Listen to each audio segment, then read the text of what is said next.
ভিডিওটি দেখার আগে সবার কাছে ছোট্ট একটি রিকোয়েস্ট করতে চাই। প্লিজ প্লিজ প্লিজ যারা ভিডিওটি দেখবেন সবাই একটা করে সাবস্ক্রাইব করে দিবেন। আপনাদের ভালোবাসা পেলে এমন ভিডিও আরও উপহার দিব। ভিডিওগুলো বানাতে অনেক কষ্ট হয়, আমি জানি। ভিডিওটি অনেক মানুষই দেখবেন। প্লিজ একটা করে সাবস্ক্রাইব করে দিবেন। সবাইকে পুরো গল্পটি দেখার জন্য অনুরোধ রইল।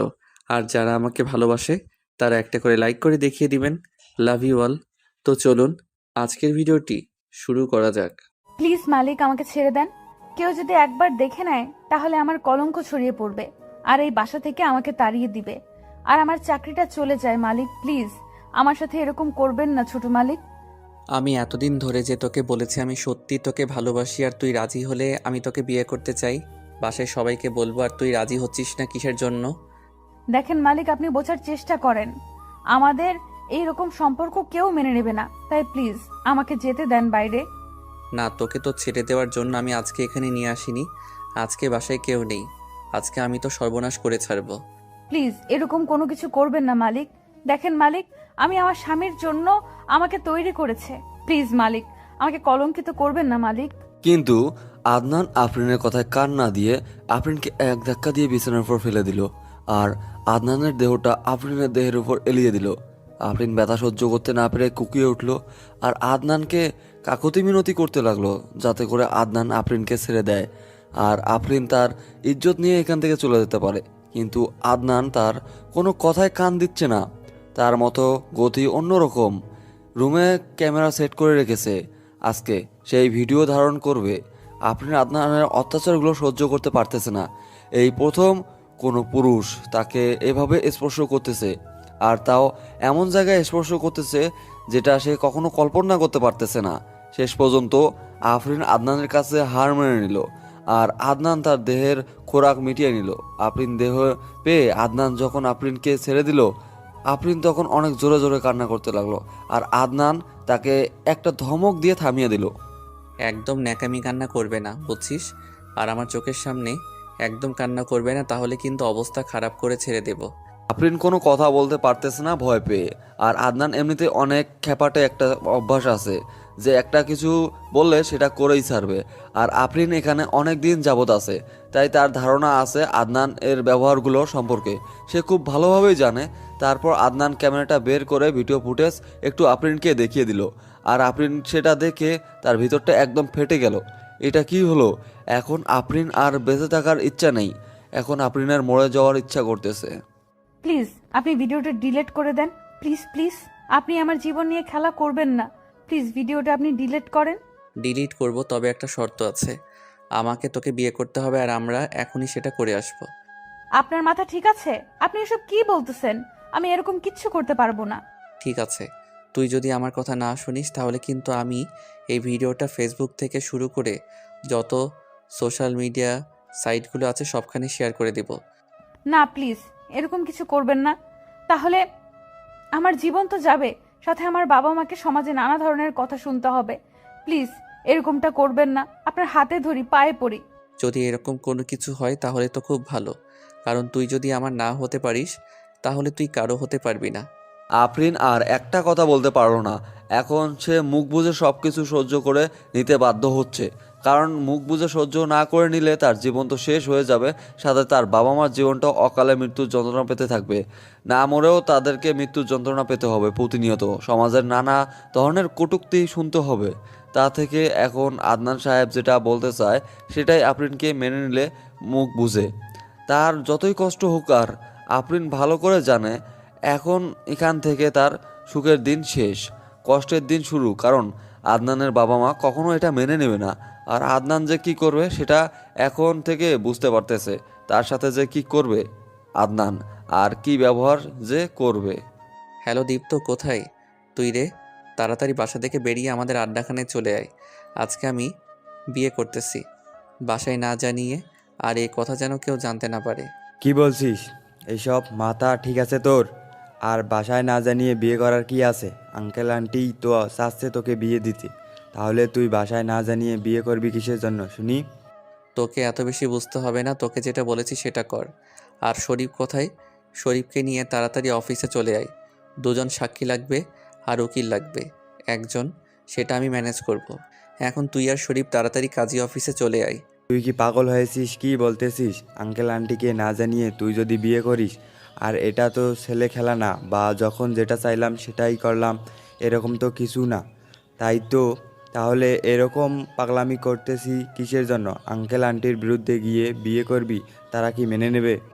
ঠিক আছে, আমি বুঝতে পেরেছি তুই আমাকে সাহায্য করবি না, সেটা আমি খুব ভালো করে জানি। তোকে আমার ফোন দেওয়া ভুল হয়েছে। তুই থাক, তোকে আসতে হবে না। আচ্ছা, আমি বের হচ্ছি আর শরীফকে নিয়ে যাচ্ছি, আর একটা বার ভেবে দেখো। আমি অনেক ভেবেচিন্তে তারপরে ডিসিশন নিয়েছি, তুই যদি আসতে পারিস তোর শরীফকে নিয়ে তাড়াতাড়ি চলে আয়। আমি এখন শরীফকে ফোন দিতে পারবো না, কারণ শরীফকে ফোন দিলে শরীফ সবাইকে সব কিছু আগে থেকেই বলে দিবে। তাই আমি শরীফকে ফোন দিচ্ছি না। তুই শরীফকে যে কোনো একটা কিছু বলে ম্যানেজ করে তাড়াতাড়ি নিয়ে চলে আয়। আচ্ছা ঠিক আছে, আমি সব কিছু কন্ট্রোল করতেছি, তোকে এটা নিয়ে বেশি কিছু ভাবতে হবে না। আমি সব কিছু ম্যানেজ করে তারপর শরীফকে নিয়ে যাচ্ছি। তুই কাজী অফিসে চলে আয়, আমিও যাচ্ছি। তারপর আদনান আফরিনকে নিয়ে গাড়িতে করে কাজী অফিসের সামনে চলে আসলো, আর এদিকে থেকে দীপ্ত আর শরীফকে টালবাহানা দিয়ে কাজী অফিসে নিয়ে আসলো। দীপ্তকে বলল না যে আদনান বিয়ে করবে। দীপ্ত শরীফকে বলেছে যে দীপ্তর একটা খুব কাছের বন্ধু বিয়ে করতে যাচ্ছে, সে কখনো একটু যাইতে হবে, আর একা সেখানে যাওয়াটা কেমন হয়ে যায়, তাই তাদেরকে ইনভাইট করেছে, ভরপুর খাওয়া দাওয়া হবে। আর শরীফ বিয়ের কথা শুনে তা তড়িঘড়ি করে রেডি হয়ে বেরিয়ে আসলো। তারপর দীপ্ত আর শরীফ এসে কাজী অফিসের সামনে উপস্থিত হলো।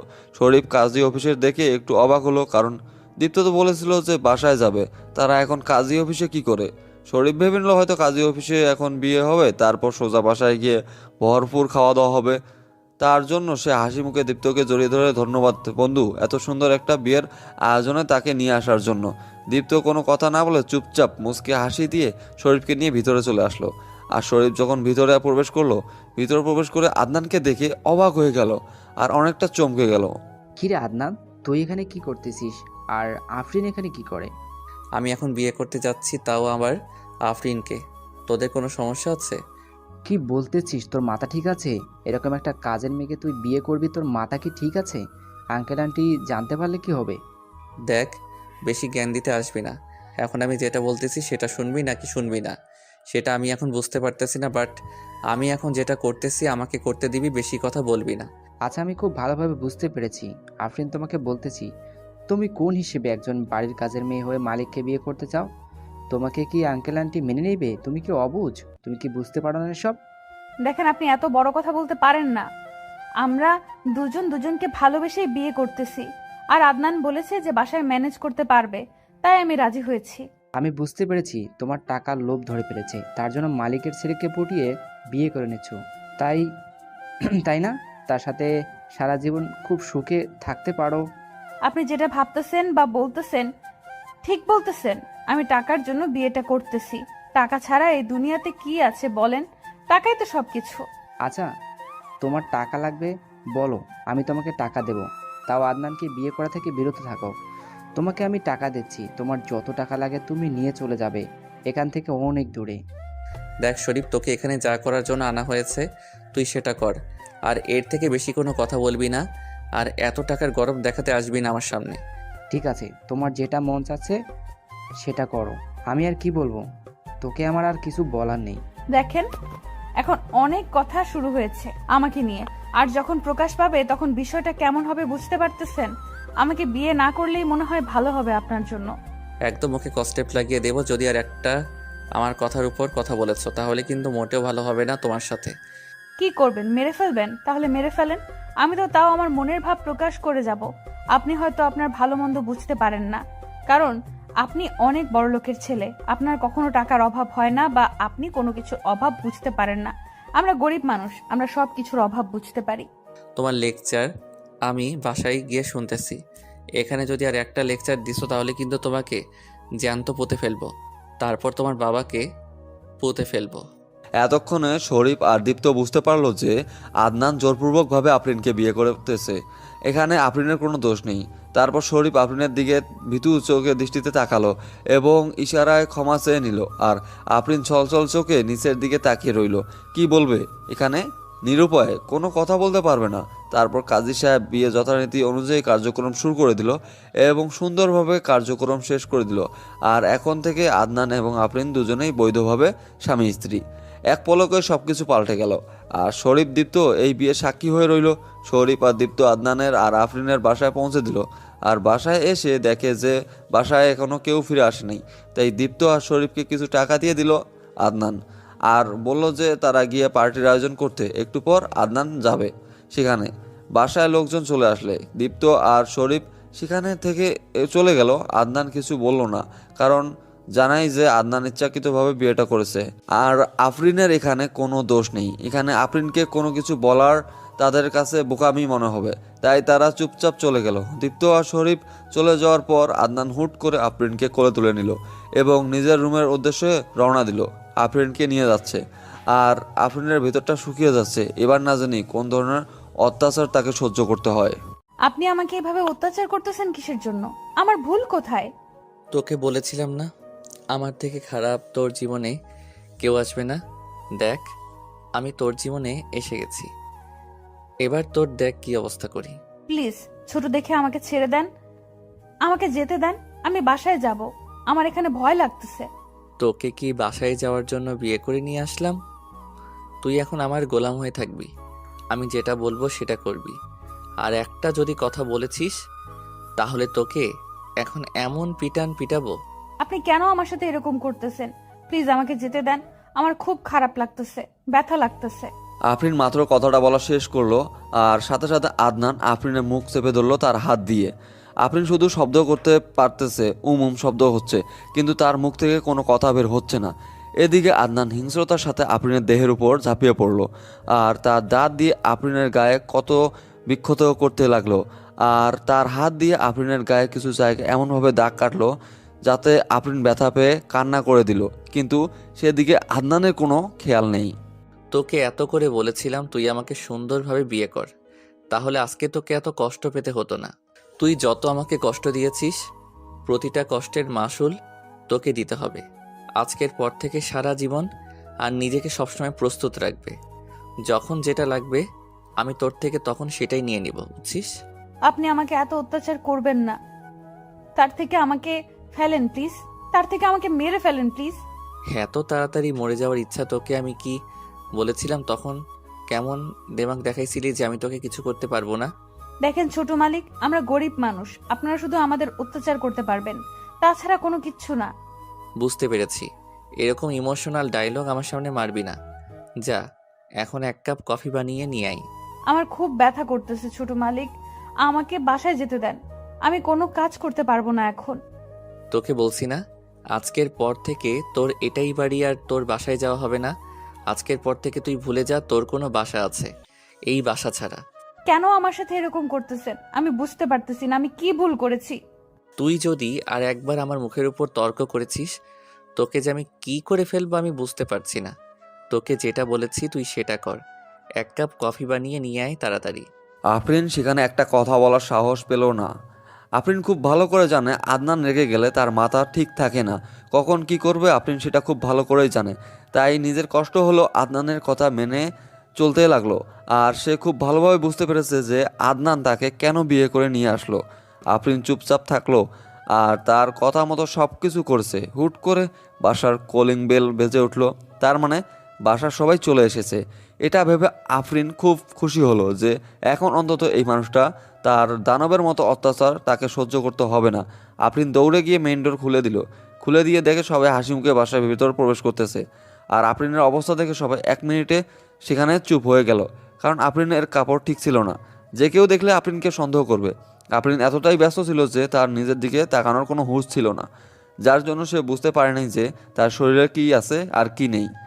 আফরিন নিজের দিকে তাকিয়ে অবাক হলো আর সেখানে লজ্জা পেয়ে যেতে ধরলেই তার মালকিন মানে আদনানের মা তাকে দাঁড় করিয়ে দিল। কি অবস্থা তোমার শরীরে? তোমার কি হয়েছে? আর তোমাকে দেখে এরকম লাগতেছে কেন? কিছু না বেগম সাহেবা, আমি এখন একটু রুমে যাই, একটু পরে কথা বলি। তুমি ভালো করে জানো আমি তোমাকে আমার মেয়ের মতো দেখি, তাই আমার থেকে কোনো কিছু লুকোনোর কোনো দরকার নেই। কি হয়েছে বাসায় আমাকে বলো। কই কিছু না তো, আমার আবার কি হলো? আর বাসায় তো কোনো কিছু হয়নি, সবকিছু ঠিকঠাক আছে। সব দেখতেই পাচ্ছেন আপনি। বাসায় সব কিছু ঠিকঠাক আছে, কিন্তু তোমার সব কিছু ঠিকঠাক নেই, তাই আমি তোমাকে জিজ্ঞেস করছি তোমার কি হয়েছে বলো। আর তোমরা এখানে কি নাটক দেখছো? যে যার রুমে যাও, ফ্রেশ হয়ে যে যার কাজে লেগে যাও। আরিফা চৌধুরীর কথা শুনে সবাই সেখানে একটু দাঁড়িয়ে থাকলো না, কারণ আরিফা চৌধুরীকে বাসা সবাই ভয় পায়, শুধু আদনান ছাড়া। আরিফা চৌধুরীর রাগ একমাত্র আদনানে কন্ট্রোল করতে পারে, তাছাড়া আরিফা চৌধুরীর রাগ কেউ কন্ট্রোল করতে পারে না। তাই সেখানে থেকে সবাই চলে গেল। তারপর আরিফা চৌধুরী আফরিনকে ডাক দিয়ে একটা রুমের ভিতর নিয়ে গেল, কারণ সবাই বুঝতে পারবে যেখানে নিশ্চয়ই কোনো গন্ডগোল হয়েছে। আর তার শরীরের অনেক দাগ ছিল। আরিফা চৌধুরী সবার সামনে সেগুলো বলতে চাচ্ছিল না, আফরিনের খারাপ লাগবে তাই। আরিফা চৌধুরী বুদ্ধি খাটিয়ে সবাইকে তাড়িয়ে দিয়ে একটা রুমের ভিতর নিয়ে আসলো আফরিনকে। আচ্ছা মা, আমাকে সব কিছু খুলে বলো। আমি তো তোমার সাথে কখনো খারাপ ব্যবহার করিনি, তোমাকে তো আমার মেয়ের মতো স্নেহ করি, তাহলে তুমি এরকম করতেছো? কিছু কি হয়েছে বাসায়? আমাকে খুলে বলো। বলতেছি তো বেগম সাহেবা, কিচ্ছু হয়নি আমার। তুমি আমার থেকে সব কিছু লুকিয়ে রাখতে পারবে না, কারণ তুমি নিজের দিকে তাকিয়ে দেখো, তোমাকে দেখলেই সবাই বুঝতে পারবে। আর আদনান কোথায়? আদনান সাহেব নিজের রুমেই আছে, আর আমি কাজ করতেছিলাম, তাই হয়তো আমার শরীরের কাপড় ঠিক ছিল না, ঘর মোছামুছি করতেছিলাম তো। তাহলে তোমার শরীরে এই দাগগুলো আসলো কোথা থেকে সেটা আমাকে বলো। দেখো, আমার থেকে কিছু লুকোনোর চেষ্টা করবে না, তাহলে কিন্তু আমি তোমার। কি করবে, মেরে ফেলবে নাকি খুন করে ফেলবে? কাউকে টাকা দিয়ে? কোনটা? তুই এখানে কি করিস আর এভাবে কথা বলছিস কি জন্য আমার সাথে? দেখো মা, তুমি বাইরে থেকে এসেছো, এখন অনেক ক্লান্ত তুমি। এসব নিয়ে তোমাকে কোনো কিছু চিন্তা করতে হবে না, আমি দেখে নেব কি হয়েছে না হয়েছে। তুমি যাও, রেস্ট করো। বেয়াদব ছেলে, তুই যেটা করছিস মেয়েটাকে একা পেয়ে, আর আমি এটা তোর কাছে কখনো আশা করিনি। আমি এরকম একটা কলঙ্কিত ছেলের মা। আমি কোনো অবৈধ কাজ করিনি, আমি ওকে বিয়ে করে নিয়েছি, এবার হয়েছে। আর আমার ইচ্ছার বিরুদ্ধে কেউ কথা বললে কিন্তু আমি তাকে খুন করে ফেলবো। কি বলতেছিস এসব কথা তুই? তোর বাবা শুনলে কি তোকে এই পৃথিবীর বুকে রাখবে? একটা কাজের মেয়েকে তুই বিয়ে করছিস, তোর লজ্জা করে না এটা বড় গলায় বলতে? দেখো মা, আমি তোমাদেরকে আগেই বলে রেখেছি, আমার পার্সোনাল লাইফে তোমরা কোনো হস্তক্ষেপ করবে না। তোমরা আমাকে জন্ম দিয়েছো আর আমাকে লালিত পালিত করেছো, ঠিক আছে, সব কিছু বুঝছি, কিন্তু আমার পার্সোনাল লাইফ নিয়ে তোমরা কোনো কথা বলবে না। আমি তোমাদের সন্তান হিসেবে মা বাবার উপর যেটা কতবার দায়িত্ব থাকে পালন করব, কিন্তু আমার পার্সোনাল জীবন দিয়ে তোমরা প্লিজ কেউ কোনো কথা বলবে না। ঠিক আছে, তুই যেটা ভালো মনে করেছিস সেটাই করেছিস। এখন আমার যেটা ভালো মনে হবে আমিও সেই ডিসিশনটাই নেব, মাথায় রাখিস। কথাটা বলে আরিফা চৌধুরী সেখানে এক মুহূর্ত দাঁড়িয়ে থাকলো না, সেখান থেকে হন হন করে চলে গেল। আর এদিকে আদনান একটা টেবিল মার্কা হাসি দিয়ে আফরিনকে কোলে তুলে নিল, আর আফরিনকে কোলে তুলে নিয়ে আফরিনের কপালে চুমু দিয়ে একটা চুপচাপ করে দিল। এখন সে বুঝতে পারতেছে আবার তার উপর অত্যাচার হবে। আফরিন নিঃশব্দে কান্না করে যাচ্ছে, সে বের হয়ে যেতে পারতেছে না, তার ইচ্ছা মতো কোনো কিছু করতে পারতেছে না। এতদিন শুধু এমনিতে আদনান তাকে একটু ডিস্টার্ব করতো, বলতো যে তাকে বিয়ে করবে, তুই আমার সাথে প্রেম কর, এসব আজে বাজে কথা বলতো। আফরিন মনে করতো যে বড়লোকের ছেলে হয়তো একটু উচ্ছৃঙ্খল, তাই সে সব কিছু মেনে নিতে হবে। কিন্তু হঠাৎ করে আজকে যেটা করলো আদনান, সেটার জন্য মোটেও প্রস্তুত ছিল না আফরিন। আদনান আফরিনকে নিয়ে এসে বিছানার উপর রেখে দিল। আফরিন তো ভয়ে শেষ, না জানি আবার হায়নার মতো তার উপর অত্যাচার শুরু হয়ে যায়। কিন্তু আফরিনের চিন্তাভাবনা ভুল প্রমাণ করে দিয়ে আদনান তার এয়ারড্রপ থেকে একটা মলম বের করলো, আর সে মলম বের করে আফরিনের গায়ে যে ক্ষতগুলো ছিল সেখানে মলম লাগিয়ে দিতে লাগলো। যেখানে একটু বেশি আঁচড় লেগেছে, মানে রক্ত বের হয়েছে, সেখানে মলম লাগাতে আফরিন কেঁপে উঠলো। আর আদনান সেখানে ফু দিচ্ছে যাতে করে ব্যথাটা বা মলমের ঝাঁজটা বেশি না লাগে, তার জন্য মলম দেওয়া শেষ করে আদনান রুমে এক মুহূর্ত অপেক্ষা করলো না, বাইরে চলে আসলো। কিরে দীপ্ত, কোথায় আছিস? তোদের কোনো খোঁজ খবর পাওয়া যাচ্ছে না। তোদেরকে কি বললাম মাত্র, চুপচাপ কি আছিস, কেউ ফোন দিচ্ছিস না? এই তো বাসায় আসলাম রে, গোসল করতে খুব ক্লান্ত লাগতেছিল তো, তাই ভাবলাম যে গোসল করে বের হয়ে তোকে ফোন করব। তাহলে তুই এখন বাসায় আছিস, গোসল করছিস নাকি এখনো গোসল না করে চুপচাপ শুয়ে আছিস, কোনটা? এই তো মাত্র গোসলে যাব, তুই ফোন করলি, আর ফোনটা তাড়াতাড়ি রিসিভ না করলে তো আবার যত কাহিনী শুরু হইতো তোর আবার। আচ্ছা তাড়াতাড়ি বের হয়ে আয়, আমি তাড়াতাড়ি সব কিছু শেষ করতে চাই, বুঝছিস? বেশি সময় নেব না। আচ্ছা তুই শরীফকে ফোন দিয়ে সেখানে ডাক দিয়ে নে, আমি এদিকে খুব তাড়াতাড়ি শেষ করে যাচ্ছি, বেশি সময় নেব না। আমি শরীফকে ফোন দিলে ও আসবে তোর মনে হয়? কেন যাবে না, শরীফকে ফোন দে, কোথায় আছে কি করতেছে না করতেছে শোন, তারপর দেখ যায় কি না। আচ্ছা ঠিক আছে, তুই আয়, আমি দেখতেছি শরীফের ব্যাপারটা। শরীফ আসবে নাকি না আসবে ওই শালাকে তো খুঁজে পাওয়া যায় না। আজকে যদি কোনো তেরামি করে তাহলে ওকে আমি আজকে খাইছি। তারপর আদনান শরীফকে ফোন করলো আর শরীফ ফোন রিসিভ করে বলল তার বাবার সাথে জরুরি একটা কাজে বাইরে যাচ্ছে, সন্ধ্যার আগে ফিরে আসতে পারবে না। নানা ধরনের বাহানা দেখাচ্ছে, কিন্তু আদনান খুব ভালো করে জানে শরীফ এখন বাসায় আছে, সে এখন কোথাও যাবে না। এখন একটু আগে সে শরীফের বাবার সাথে কথা বলেছে ব্যবসার কাজে, আর তিনি বলেছে আজকে তিনি সম্পূর্ণ ফ্রি আছে, সন্ধ্যার পর তাদের একটা মিটিং আছে। আর এদিকে শরীফের কথা শুনে আদনানের প্রচুর রাগ হচ্ছে, শালা তোর বন্ধু নাকি শত্রু শরীফ। আদনান কোনো কথা না বলে ডিরেক্ট শরীফের বাসার উদ্দেশ্যে রওনা দিল, কারণ তাকে বাসা থেকে তুলে নিয়ে আসতে হবে, সে কখনোই আসবে না। আর এদিকে আফরিন কখন যে ঘুমিয়ে পড়েছে আদনানের বিছানায় এসে সে বুঝতেই পারেনি। মলম লাগিয়ে দেওয়ার ফলে তার একটু আরাম মনে হয়েছিল, তাই সে ঘুমিয়ে পড়েছে। সারাদিন অনেক ক্লান্ত ছিল, আর ক্লান্ত থাকবেই না কেন, একটা মানুষকে যদি অতিরিক্ত অত্যাচার করে তাহলে তো তার শরীরের ভিতর ক্লান্তি চলে আসবে। তার উপর আদনানের রোমান্টিক টর্চার তো আছেই। আফরিন তাড়াতাড়ি উঠে ফ্রেশ হয়ে নিল, আর নিচে এসে দেখে সবাই তাকে নিয়ে এইটা ওইটা বলতেছে। কাজের মেয়ে হয়ে নাকি এখন সে বাড়ির বউ, তাকে নিয়ে নানা ধরনের কথা উঠেছে। যে কাজের মেয়ে, তোর এই দুঃসাহস কিভাবে হলো? তুই আমার প্রিয় মানুষকে বিয়ে করেছিস, তোর এই দুঃসাহস হলো কিভাবে রে? আফরিন কি বলবে না বলবে বুঝতে পারতেছে না। হঠাৎ করে পল্লবী বাসার ভিতরে প্রবেশ করে আফরিনের কাছে একটা কথা বলল, আর আফরিন ভয় পেয়ে আছে, কারণ আফরিন ভালো করে জানে পল্লবী আদনানকে অনেক আগে থেকে পছন্দ করে, কিন্তু আদনান পল্লবীকে পাত্তা দেয় না। কি হলো, কথা বলছিস না কিসের জন্য? কথা কানে যায় না? তুই আমার আদনানকে বিয়ে করেছিস কোন সাহসে? দেখেন ম্যাডাম, আমি এসব বিষয়ে কোনো কিছু বলতে পারবো না, আপনি আদনান সাহেবের কাছ থেকে শুনবেন। ছোট লোকের বাচ্চা, তুই আবার মুখের উপর তর্ক করিস? তোর সাহস কত বড়? তোর কলিজা বড় হয়ে গেছে নাকি একদিনের ভেতরে?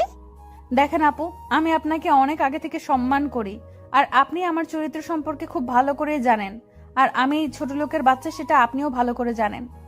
তোর চরিত্র তো ভালো ছিল, ওপরে ফিটফাট, কিন্তু ভেতরে সদরঘাটের অবস্থা তোর। দেখেন ম্যাডাম, আপনারাই সব প্রশ্নের উত্তর আদনান সাহেবের কাছ থেকেই পাবেন, আমাকে এসব জিজ্ঞেস করবেন না প্লিজ, আমাকে কাজের মেয়ে হয়ে থাকতে দেন। তোর এই বড় বড় কথা আমি বের করতেছি, তোকে যে আমি কি করব, তুই এই মুহূর্তে এই বাসা থেকে বের হয়ে যাবি। আদনান সাহেব যদি আমাকে এক্ষুনি এখান থেকে চলে যেতে বলে আমি চলে যাব, আপনি প্লিজ একটু আদনান সাহেবকে ম্যানেজ করে নেন, উনি যদি আমাকে অনুমতি দেয় আমি এখান থেকে চলে যাব। সত্যি দেখেছেন আন্টি কত বড় সাহস, কিভাবে আমার সাথে তর্ক করছে, এত বড় স্পর্ধা হয়ে গিয়েছে তার। পল্লবী একটু শান্ত হও, নিজেকে কন্ট্রোল করো। আমি আদনানের সাথে কথা বলার সব কিছু মিটমাট করার ব্যবস্থা করতেছি। যত দ্রুত সম্ভব এই কলঙ্কটাকে এই বাসা থেকে তাড়িয়ে দেওয়ার ব্যবস্থা করেন আন্টি, না হলে আমি কিন্তু রাগের বশে কি করব বুঝতে পারছি না। তুমি একদম টেনশন করবে না, আমি সব কিছু দেখে নেব। কেউ এই বাসায় কাজের মেয়ে হয়ে রানী হবে, আর আমি সেটা মেনে নেব। ঠিক আছে আন্টি, তাহলে আমি আদনানের রুমে গিয়ে আদনানের জন্য অপেক্ষা করছি, আর এই যে কাজের মেয়ে তাড়াতাড়ি আমার জন্য 1 কাপ কফি বানিয়ে নিয়ে আসো। কথাটা বলে পল্লবী উপরে চলে গেল, আর আফরিন ভেজা ভেজা চোখ নিয়ে রান্নাঘরে চলে আসলো। তার সাপোর্টে কেউ করবে না সেটা খুব ভালো করে জানে সে, আর আদনান সাহেবও তাকে কিছুদিন পর ডাস্টবিনে ছুঁড়ে ফেলে দিবে সেটা খুব ভালো করে জানে, কারণ আদনান সাহেব তার প্রেমে পড়েনি, তার দেহের মোহে পড়েছে। আফরিন কান্না করতে করতে পল্লবীর জন্য একটা কফি পানি নিয়ে উপরে চলে গেল, গিয়ে দেখে পল্লবী পায়ের উপর পা তুলে বিছানার উপর শুয়ে আছে। আর আফরিন সেখানে কফি রেখে চলে আসতে নিলেই পল্লবী তাকে আবার নানা কটু কথা শুনিয়ে দেয়, কিন্তু আফরিন সেখানে এক মুহূর্তে অপেক্ষা না করে তার আগের রুমে চলে আসলো, যেখানে সে থাকে রান্নাঘরের পাশেই। বিছানায় গা এলিয়ে দিয়ে বালিশে মুখ গুজে দিয়ে কান্না করতে থাকে আফরিন। এর জীবনটা কি থেকে কি হয়ে গেল, যে মানুষগুলো এতদিন তাকে অনেক ভালোবাসতো, অনেক স্নেহ করতো, অনেক মমতা দেখাইতো, আজকে সেই মানুষগুলো তার বিপরীতে গিয়ে কথা বলতেছে। কেউ তাকে বোঝার চেষ্টা করতেছে না, কেউ তার কষ্টগুলো শোনার আগ্রহ প্রকাশ করতেছে না। সবাই শুধু ভাবতেছে যে আফরিন টাকার লোভে পড়ে আদনানকে বিয়ে করেছে আর বড়লোক হওয়ার স্বপ্ন দেখতেছে। কি রে, তুই না বাইরে গিয়েছিস? তাহলে এখনো রুমের ভিতরে কি করতেছিস? হুট করে শরীফের বাসায় আদনানের আগমন দেখে শরীফ অনেকটা ভয় পেয়ে গেল, কারণ আদনান সচরাচর এভাবে আসে না, কিন্তু হঠাৎ করে আজকে এভাবে আসলো, ব্যাপার কি? আর শরীফ বাহানা তাহলে ধরে ফেলেছে আদনান। শরীফ তো আমতা আমতা করতে লাগলো, কিন্তু কি বলবে বুঝতে পারতেছে না। কি হলো, কথা বলতেছিস না কেন? কিসের জন্য? তুই না বাইরে গিয়েছিস, তাহলে বাসায় কি করছিস? এই তো রেডি হচ্ছি, একটু পর বেরিয়ে পড়বো। তোকে তো একটু আগেই বললাম সময় তো লাগবে, তাই না? তুই তো এতক্ষণ দেরি করার কথা না, কারণ আমি তোকে ফোন করেছি 30 মিনিট হলো, আর আঙ্কেল তো এখনো বাইরে বসে আড্ডা দিচ্ছে। বাবার হয়ে গেলে তারপর দুজনে একসাথে বের হয়ে পড়বো, তার জন্য অপেক্ষা করতেছি, বুঝছিস ব্যাপারটা? দেখ, আঙ্কেল আর আমার সম্পর্কটা কীরকম তুই সব ভালো করে জানিস। তাই আমাকে মিথ্যা না বলে তাড়াতাড়ি এখন রেডি হয়ে আমার সাথে যাবি, আর না হলে তোকে আজকে যেটা করব না। আচ্ছা, ধরে ফেলেছে তাহলে ঠিক আছে, তুই একটু ওখানে অপেক্ষা কর, আমি ফ্রেশ হয়ে রেডি হয়ে তারপর যাচ্ছি। তোকে কোনো কিছু করতে হবে না, তুই এই অবস্থায় আমার সাথে যাবি, আর তোকে কোথাও নিয়ে যাচ্ছি না, কোনো প্রোগ্রামে নিয়ে যাচ্ছি না যে সাজগোজ করতে হবে মেয়ে মানুষের মতো। তারপর শরীফকে কোনো কথা বলার সুযোগ দিল না, না দিয়ে আদনান তার হাত ধরে তাকে বাইরে নিয়ে আসলো। বাইরে এসে আদনান আর দীপ্তকে ফোন করলো, দীপ্তকে জানিয়ে দিল সে বেরিয়ে পড়েছে, এখন সে রাস্তায়। আর আদনান আর শরীফ একসাথে বেরিয়ে পড়লো। তারা তিনজনে একসাথে গিয়ে উপস্থিত হলো, তাদের প্ল্যান মতো সব কাজ করা শেষ করে বাসার উদ্দেশ্যে রওনা দিল। বাসায় এসে দেখে সবাই উপস্থিত আর তাদেরকে নিয়ে সবাই কথা বলতেছে। আদনানকে দেখে সবাই একদম নিশ্চুপ হয়ে গেল, কারো মুখ দিয়ে কোনো কথা বের হচ্ছে না। আদনান সবার দিকে একটু রাগী দৃষ্টিতে তাকিয়ে উপরে চলে গেল। দীপ্ত আর শরীফ তাদের প্ল্যান মতো কাজ করে যাচ্ছে। কি হলো পল্লবী, তুই আমার রুমে কি করতেছিস, আর আমার বউ কোথায়? তোর লজ্জা করে না একটা কাজের মেয়েকে বউ বলে স্বীকৃতি দিতে? আর আমার মাঝে কি কমতি আছে? আমার মতো হট মেয়ে আছে নাকি? দেখ, মাথা গরম করাবি না তুই। আমার রুমে কিসের জন্য, আর আফরিন কোথায়? আমি কি জানি। আর কথা হলো, আন্টি আমাকে বলেছে খুব তাড়াতাড়ি আফরিনকে তোর কাছ থেকে ডিভোর্স করিয়ে নেবে, তারপর আমার সাথে তোর বিয়ে হবে। আর তুই সেটা বিশ্বাস করে নিয়েছিস, তাই না? আর তুই তো ভালো করে আমাকে চিনিস, আমি যেটা একবার বলি বা করি সেটা আর কখনো রিপিট করি না। দেখ, আমি ভালোই ভালোই বলতেছি তুই ওই মেয়েকে ডিভোর্স করবি আর আমাকে বিয়ে করে নে। আর আমি তোকে কতটা ভালোবাসি সেটা তুই ভালো করে জানিস। আর আমার বাবার অনেক ধন সম্পদ আছে। তুই আমাকে টাকার লোভ দেখাচ্ছিস, তাই না? আমি টাকার ফকির, আমি টাকার গোলাম, তাই না? আমি সেটা বলছি না, আমি বলছি যে আমাদের স্ট্যাটাস মিলে যাবে। কিন্তু তুই ওই মেয়েটাকে বিয়ে করে নিয়েছিস, তাকে কোথাও নিয়ে যেতে পারবি? কোনো পার্টিতে নিয়ে যেতে পারবি? পারবি না। তুই যদি এখন আমার চোখের সামনে থেকে না গিয়েছিস তাহলে তোকে আমি সত্যি খুন করে ফেলবো। আমার হাতে দেখতে পাচ্ছিস তো সব কিছু আছে। কথাটা মাথায় রাখিস। তুই আজকে আমাকে যেভাবে অপমান করেছিস, আমি এই অপমানের প্রতিশোধ নেব। তুই ভালো করে জানিস পল্লবী কি কি করতে পারে। ঠিক আছে, আমিও দেখে নিব তুই আমার কি করতে পারিস। তুই এখন আমার চোখের সামনে থেকে ভাগ, আর এই বাসা থেকে নিমিষের মধ্যে উধাও হয়ে যাবি। পল্লবী আর কোনো কথা বলার সুযোগ পেল না, কারণ আদনানের চোখ দেখে বোঝা যাচ্ছে একদম রক্তিম বর্ণ ধারণ করে আছে, আর মুখমণ্ডল লাল বর্ণ ধারণ করেছে। এর জন্য পল্লবী আর একটা কথা বলার সুযোগ হলো না আদনানের দিকে তাকিয়ে। আদনান তারপর কি করবে না করবে বুঝতে পারতেছে না, কারণ আফরিন এখন কোথায় চলে গিয়েছে, বাসায় আছে নাকি তাকে তাড়িয়ে দেওয়া হয়েছে, কিছুই বুঝতে পারতেছে না আদনান। আদনান কোনো কথা না বলে বাসায় মনে মনে খুঁজতে লাগলো আফরিনকে, কিন্তু কোথাও দেখতে পারতেছে না। তারপর সে আফরিনের রুমের কাছে আসলো। ঘরে এসে দেখে রুমের ভিতর থেকে দরজাটা লাগিয়ে দেওয়া, তার মানে আফরিন রুমের ভিতরেই আছে। আফরিন, এই আফরিন, দরজা খুলে বলতেছি। আফরিন আদনানের কণ্ঠ শুনতে পেয়ে চুপ করে রইল, কোনো কথা বলতেছে না। কিন্তু সে এভাবে বেশিক্ষণ চুপ থাকতে পারবে না, কারণ দরজায় এত জোরে আওয়াজ হচ্ছে যে এখন সহ্য করা যাচ্ছে না, পুরো বাড়ির শব্দ দিয়ে ভরপুর হয়ে যাচ্ছে। এখন যদি আফরিন দরজা না খুলে তাহলে তুলকালাম একটা কাণ্ড তৈরি হবে বাসায়। তাই ভয় পেয়ে আফরিন দরজা খুলে দিল। দরজা খুলে দেওয়ার সাথে সাথে আদনান আফরিনকে দুহাত দিয়ে দুই বাহুতে চেপে ধরলো। আমার কথা কানে যাচ্ছিল না তোর? আমি এতক্ষণ ধরে তোকে ডাকতেছি, শুনেও না শোনার ভান ধরে আছিস কিসের জন্য? কই না তো, আমি ঘুমিয়ে পড়েছিলাম। হঠাৎ ঘুম ভেঙে গেল দরজায় কড়া নাড়ার কারণে। তোর চোখ অন্য কিছু বলতেছে, তুই আমাকে মিথ্যা বলতেছিস। সত্যি বলতেছি, আমি ঘুমিয়ে পড়েছিলাম, আপনার ডাকে ঘুমটা চলে গেল আর এসে দরজা খুলে দিলাম। তুই এই রুমে এসে ঘুমিয়ে পড়েছিস কি জন্য? তোকে বলেছি না ওই রুম থেকে বের হবি না? পল্লবী আপু এসেছিল তো, বলল যে উনি সেখানে কিছুক্ষণ থাকবে, তাই আমি এখানে চলে আসলাম। রুমটা কার, তোমার স্বামীর নাকি তার স্বামীর, কোনটা? কে কার স্বামী? আমি আপনাকে স্বামী হিসেবে কখনো গ্রহণ করতে পারবো না। আর আপনি প্লিজ আমাকে যত তাড়াতাড়ি সম্ভব মুক্ত করে দেন, আমি এখান থেকে অনেক দূরে চলে যাব। একদম বেশি বকবক করবে না, তাহলে কিন্তু তোকে খুন করে ফেলবো, বুঝছিস? তাও আমার কাছ থেকে তোকে কোথাও যেতে দেবো না। দেখেন পল্লবী আপু আপনাকে অনেক ভালোবাসে, আর এ বাসায় কেউ আমাকে মেনে নেবে না আপনার সাথে। আর আপনাকে আপুর সাথে অনেক জোশ মানায়। আর একটাবার যদি পল্লবীকে নিয়ে কথা বলেছিস আর একটা যদি কোনো উল্টাপাল্টা কথা বলেছিস, তাহলে কিন্তু আমি তোকে সত্যি এবার এমন অবস্থা করব যেটা তুই কল্পনা করতে পারবি না। আপনি আমাকে কতটা কষ্ট দিতে পারেন সেটা আমি খুব ভালো করেই জানি। প্লিজ আপনি আপনার যত টর্চার আছে, যত অত্যাচার আছে আমাকে করতে থাকেন, আমি সব সহ্য করব, কিন্তু তারপরও আমাকে এই বন্ধ জীবন থেকে মুক্ত করে দেন। কারণ এতদিন সবাই আমাকে অনেক ভালোবাসতো, অনেক স্নেহ করত, সবাই আমাকে অনেক সুন্দরভাবে সবকিছু বুঝিয়ে দিত, কিন্তু এখন আমাকে কেউ সহ্য করতে পারে না। সবাই আমাকে কটু কথা শোনায়, সবাই নানা ধরনের খারাপ কথা বলে আমাকে নিয়ে। আফরিনের কথা শুনে আদনানের আর একটুও বুঝতে বাকি রইল না যে তাকে নিয়ে বাসার ভিতর কি শুরু হয়ে গিয়েছে। আদনান যতক্ষণ বাসায় থাকবে ততক্ষণ আফরিন সেফ থাকবে। আদনান যখন বাইরে যাবে তখন আফরিনের উপর অনেক ধরনের অত্যাচার শুরু হবে, মানসিক চর্চা শুরু হবে। সেটা খুব ভালোভাবে বুঝতে পারলো আদনান। আফরিনের হাত ধরে টেনে বাইরে নিয়ে আসলো, আর বাইরে এসে এমনভাবে চিল্লানি দেওয়া শুরু করলো, সবাই সেখানে এসে উপস্থিত হলো। আর সবার উদ্দেশ্যে আদনান যেটা বললো সেটা শোনার জন্য মোটেও কেউ প্রস্তুত ছিল না। আর আফরিনের কি বলবে, আফরিন লজ্জায় সেখানে দাঁড়িয়ে থাকতে পারতেছিল না আদনানের কথাগুলো শুনে। ভালোবাসার মানুষকে কেউ কিছু বললে সেটা আসলে সহ্য করা যায় না। তাই আদনান আফরিনের অত্যাচারগুলো বা কষ্টগুলো বুঝতে পেরে আদনানের একটা বিহিত করার জন্য বাসার সবাইকে একত্রে করার চেষ্টা করতেছে। কিন্তু যতই বলেন কাজের মেয়েকে তো সহজে কেউ মেনে নিতে চায় না, এটা স্বাভাবিক, বাস্তবতা আলাদা।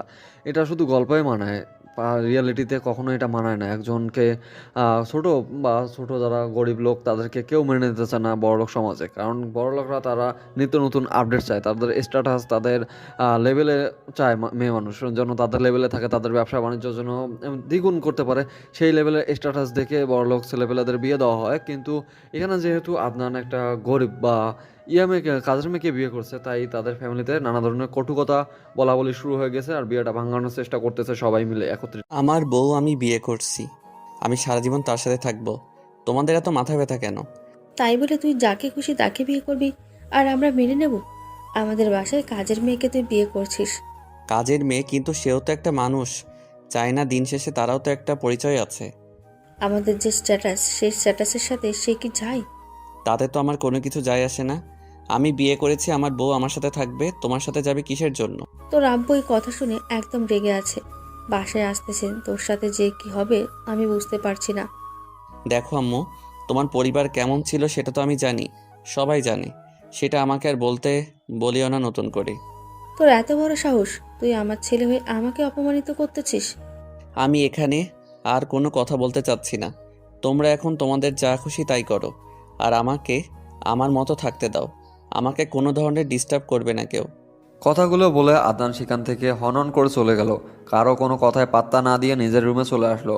আর এসে দেখে আফরিন বিছানায় শুয়ে আছে। আদনান এসে আফরিনের এক সাইডে শুয়ে পড়লো, আর আফরিনকে টেনে তার বুকের উপর নিয়ে নিল। আফরিন আমতা আমতা করতে লাগলো, তার সাথে কি হচ্ছে এখন, আবার তাকে অত্যাচার শুরু করবে না তো এই বদমাশ ছেলেটা। আফরিন মনে মনে আদনানকে অনেক গালি দিচ্ছে, কিন্তু আফরিনের মুখ ফুসকে কোনো কথা বলার সাহস পাচ্ছে না আদনানকে। কি হলো, এবার চুপ করে আছো যে? আমার তো মন বলতেছে তুমি আমাকে কিছু বলতে চাচ্ছ, বলো, সমস্যা নেই। আমার জন্য আপনাদের মাঝে অনেক সমস্যার সৃষ্টি হচ্ছে, প্লিজ আপনি আমাকে যেতে দিন এখান থেকে। আমি অনেক দূরে চলে যাব, কখনো এদিকে ফিরে আসব না। আমি কি বলছি তোমার জন্য যে আমার বাসায় ঝামেলা চলতেছে, আর কই ঝামেলা চিল্লাচিল্লি হইতেছে? আপনি বুঝতে পারতেছেন না, আর বুঝেও না বোঝার ভান করতেছেন কিসের জন্য? আমার জন্য যত সমস্যা তৈরি হবে এই বাসায়, আমি চলে যাব এখান থেকে। সাহস থাকলে এই রুম থেকে বের হয়ে দেখা, তারপর বুঝবো যে তোর কলিজায় সাহস আছে, কলিজা টেনে ছিঁড়ে ফেলবো। আদনানের এরকম ধমক শুনে আফরিন একদম মুখ বদ্ধ করে নিয়ে চুপচাপ আদনানের বুকে নিজের মুখটা লুকিয়ে নিল। আফরিন আর কোনো আদনানের চোখের দিকে তাকাতে পারতেছে না। আর আদনান যে রাগ দেখাইছে, আফরিন তো ভয়ে আছে, কি জানি কি করে এখন তাকে। আদনান আফরিনের এরকম কাণ্ড দেখে মুচকি হেসে দিল, আর নিজেই বলতে লাগলো, ওই স্যার, ভয় পেতে হবে না, এখন রেডি হয়ে নাও, বাইরে যাব। আমি এখন কোথাও যাব না, বাসায় অনেক কাজ আছে, আমাকে কাজগুলো শেষ করতে হবে, না হলে আবার বকাবকি করবে সবাই আমাকে। এখন দেখে কেউ আর বকাবকি করবে না। আর তুমি কেন কাজ করতে যাবে? কাজের মেয়ের অভাব আছে বাসায়? তুমি একমাত্র না যে তোমাকে দিয়ে সব কাজ করাই বাসায়? কিন্তু আমার ভাগে যে কাজগুলো আছে সেগুলো তো করতে হবে, তাই না? বুঝতে পেরেছি, এখন তোমাকে রোমান্টিক অত্যাচার না করলে তুমি বুঝবে না। যদি তুমি এখন আমার কথা না শোনো তাহলে তোমার ঠোঁটে জায়গা থাকবে না। মানে কি বলতে চাচ্ছেন? আমার ঠোঁটটা আবার কি করলো? আপনি আমার দিকে নজর দিবেন না, ভালো হবে না, এমনিতেই অনেক ব্যথা আছে এখনো। কি বোঝাতে চাচ্ছি বা কি বুঝতে পারতেছি না, তাই না? সব প্র্যাকটিক্যাল বুঝিয়ে দেই। লাগবে না, আমার বোঝার মতো ক্ষমতা হয়েছে। আর আপনার বদমাশ নজর আমার দিক থেকে সরিয়ে ফেলুন, বুঝছেন? আমি অসহায় একটা মেয়ে, তাই বলে যখন খুশি তখন এইভাবে আমাকে। আফরিনের এরকম লাজুক কথাবার্তা আদনানকে যেন পাগল করে দিচ্ছে, আর আদনান আফরিনকে কাছে পাওয়ার আগ্রহতা আরও বেড়ে যাচ্ছে। আদনান এক টান দিয়ে আফরিনকে নিজের কাছে নিয়ে নিল এবং নিজের ঠোঁট দুটো আফরিনের ঠোঁটে বসিয়ে দিল। আফরিনের ঠোঁট এতক্ষণ ব্যথা ছিল, কিন্তু হঠাৎ করে আদনানের এরকম স্পর্শ তার ঠোঁটের ব্যথা নিমিষেই শেষ হয়ে গেল। আদনান ধীরে ধীরে তার ঠোঁট দুটো ছড়িয়ে আফরিনের গলায় নিজের ঠোঁট দুটো বসিয়ে দিল। সেই মুহূর্তে আফরিনের নিঃশ্বাস বদ্ধ হয়ে যাওয়ার অবস্থা। তার নিঃশ্বাস নিতে কষ্ট হচ্ছে, তার মনে হচ্ছে এখনই দমবদ্ধ হয়ে মারা যাবে। আদনান যখন আফরিনের গলা থেকে নিজের ঠোঁট দুটো সরিয়ে নাভিতে বসিয়ে দিল, তখন আফরিন আর নিজেকে কন্ট্রোল করতে পারল না। আদনানকে নিজের কাছে একদম শক্ত করে আর দুজনের ভালোবাসায় অতল সাগরে ডুব দিল। বেশ কিছুক্ষণ পর আদনান আফরিনকে ছেড়ে দিয়ে এক সাইডে শুয়ে পড়ল, আর আফরিন লজ্জায় বালিশের নিচে মুখ গুজে দিয়ে রইল। আদনান আফরিনের কাণ্ড দেখে মুচকি হেসে দিল। অনেক হয়েছে লজ্জাবতী, আপনার লজ্জা পাওয়া। এখন তাড়াতাড়ি গিয়ে গোসল করে ফ্রেশ হয়ে নেন, বাইরে যাব। আপনি আগে গিয়ে গোসল করেন, তারপর আমি গোসল করব। আমার এখন যেতে ইচ্ছে করতেছে না, ব্যথা লাগতেছে। তাড়াতাড়ি যাও, গিয়ে গোসল করে ফিরে আসো। মেডিসিন নিয়ে এসেছি, খাবার খেয়ে মেডিসিন খাবে। এত বাহানা করার কিছু নেই, যাও। আপনি এরকম কেন? আমার কষ্টটা আপনার চোখে পড়ে না? আমার খুব ব্যথা লাগতেছে, আমার এখন যেতে ইচ্ছে করছে না। আচ্ছা, বুঝতে পারলাম ব্যথা লাগতেছে, কিন্তু এখন তো একটু গোসল করতে হবে, তারপর কিছু খেয়ে মেডিসিন নিবা। দেখেন, আমি আপনার সাথে যাব না, এটা কারণ আপনার সাথে আমাকে মোটেও মানায় না। দেখো, এখন যদি আবার মাথা গরম করাও তাহলে কিন্তু ভালো হবে না, বলে দিচ্ছি। যদি আপনার মাথা গরম হয় তাহলে আমি কি করব? আমার কিচ্ছু করার নেই, আপনি এখান থেকে চলে যান। মানে কি এমন আবল তাবল কথা বলতেছো? আমি কি করলাম যে এখন আমার সাথে যেতে তোমার সমস্যা হবে? আর কে বলেছে তোমাকে আমার সাথে মানায় না? আমি বলতেছি তাই, আমি যাব না। আপনার কি হয়েছে? আপনি কেন আমাকে জোর জবরদস্তি করতেছেন? বলতেছি তো আমি যাব না। আফরিন আর আদনানের মাঝে এরকম তর্ক বিতর্ক চলতে থাকে। হুট করে দরজা খোলার আওয়াজ পেয়ে দুজন চুপ হয়ে যায়। আদনান তাড়াতাড়ি করে আফরিনকে ঢেকে দেয়। আফরিনের তেমন কাপড় ছিল না শরীরে, তাই কাঁথা দিয়ে আফরিনকে ঢেকে রাখে। আর আদনান নিজের উপর একটু কাপড় নিয়ে নেয়। দরজার দিকে তাকিয়ে থেকে পল্লবী রুমের ভিতর প্রবেশ করতেছে। একটু আগে না পল্লবী এখান থেকে চলে গেল? আদনান মনে মনে ভাবতেছে আবার কিসের জন্য আসছে তাও। আবার দুজন রুমের ভিতর আসছে, কোনো কথাবার্তা নেই।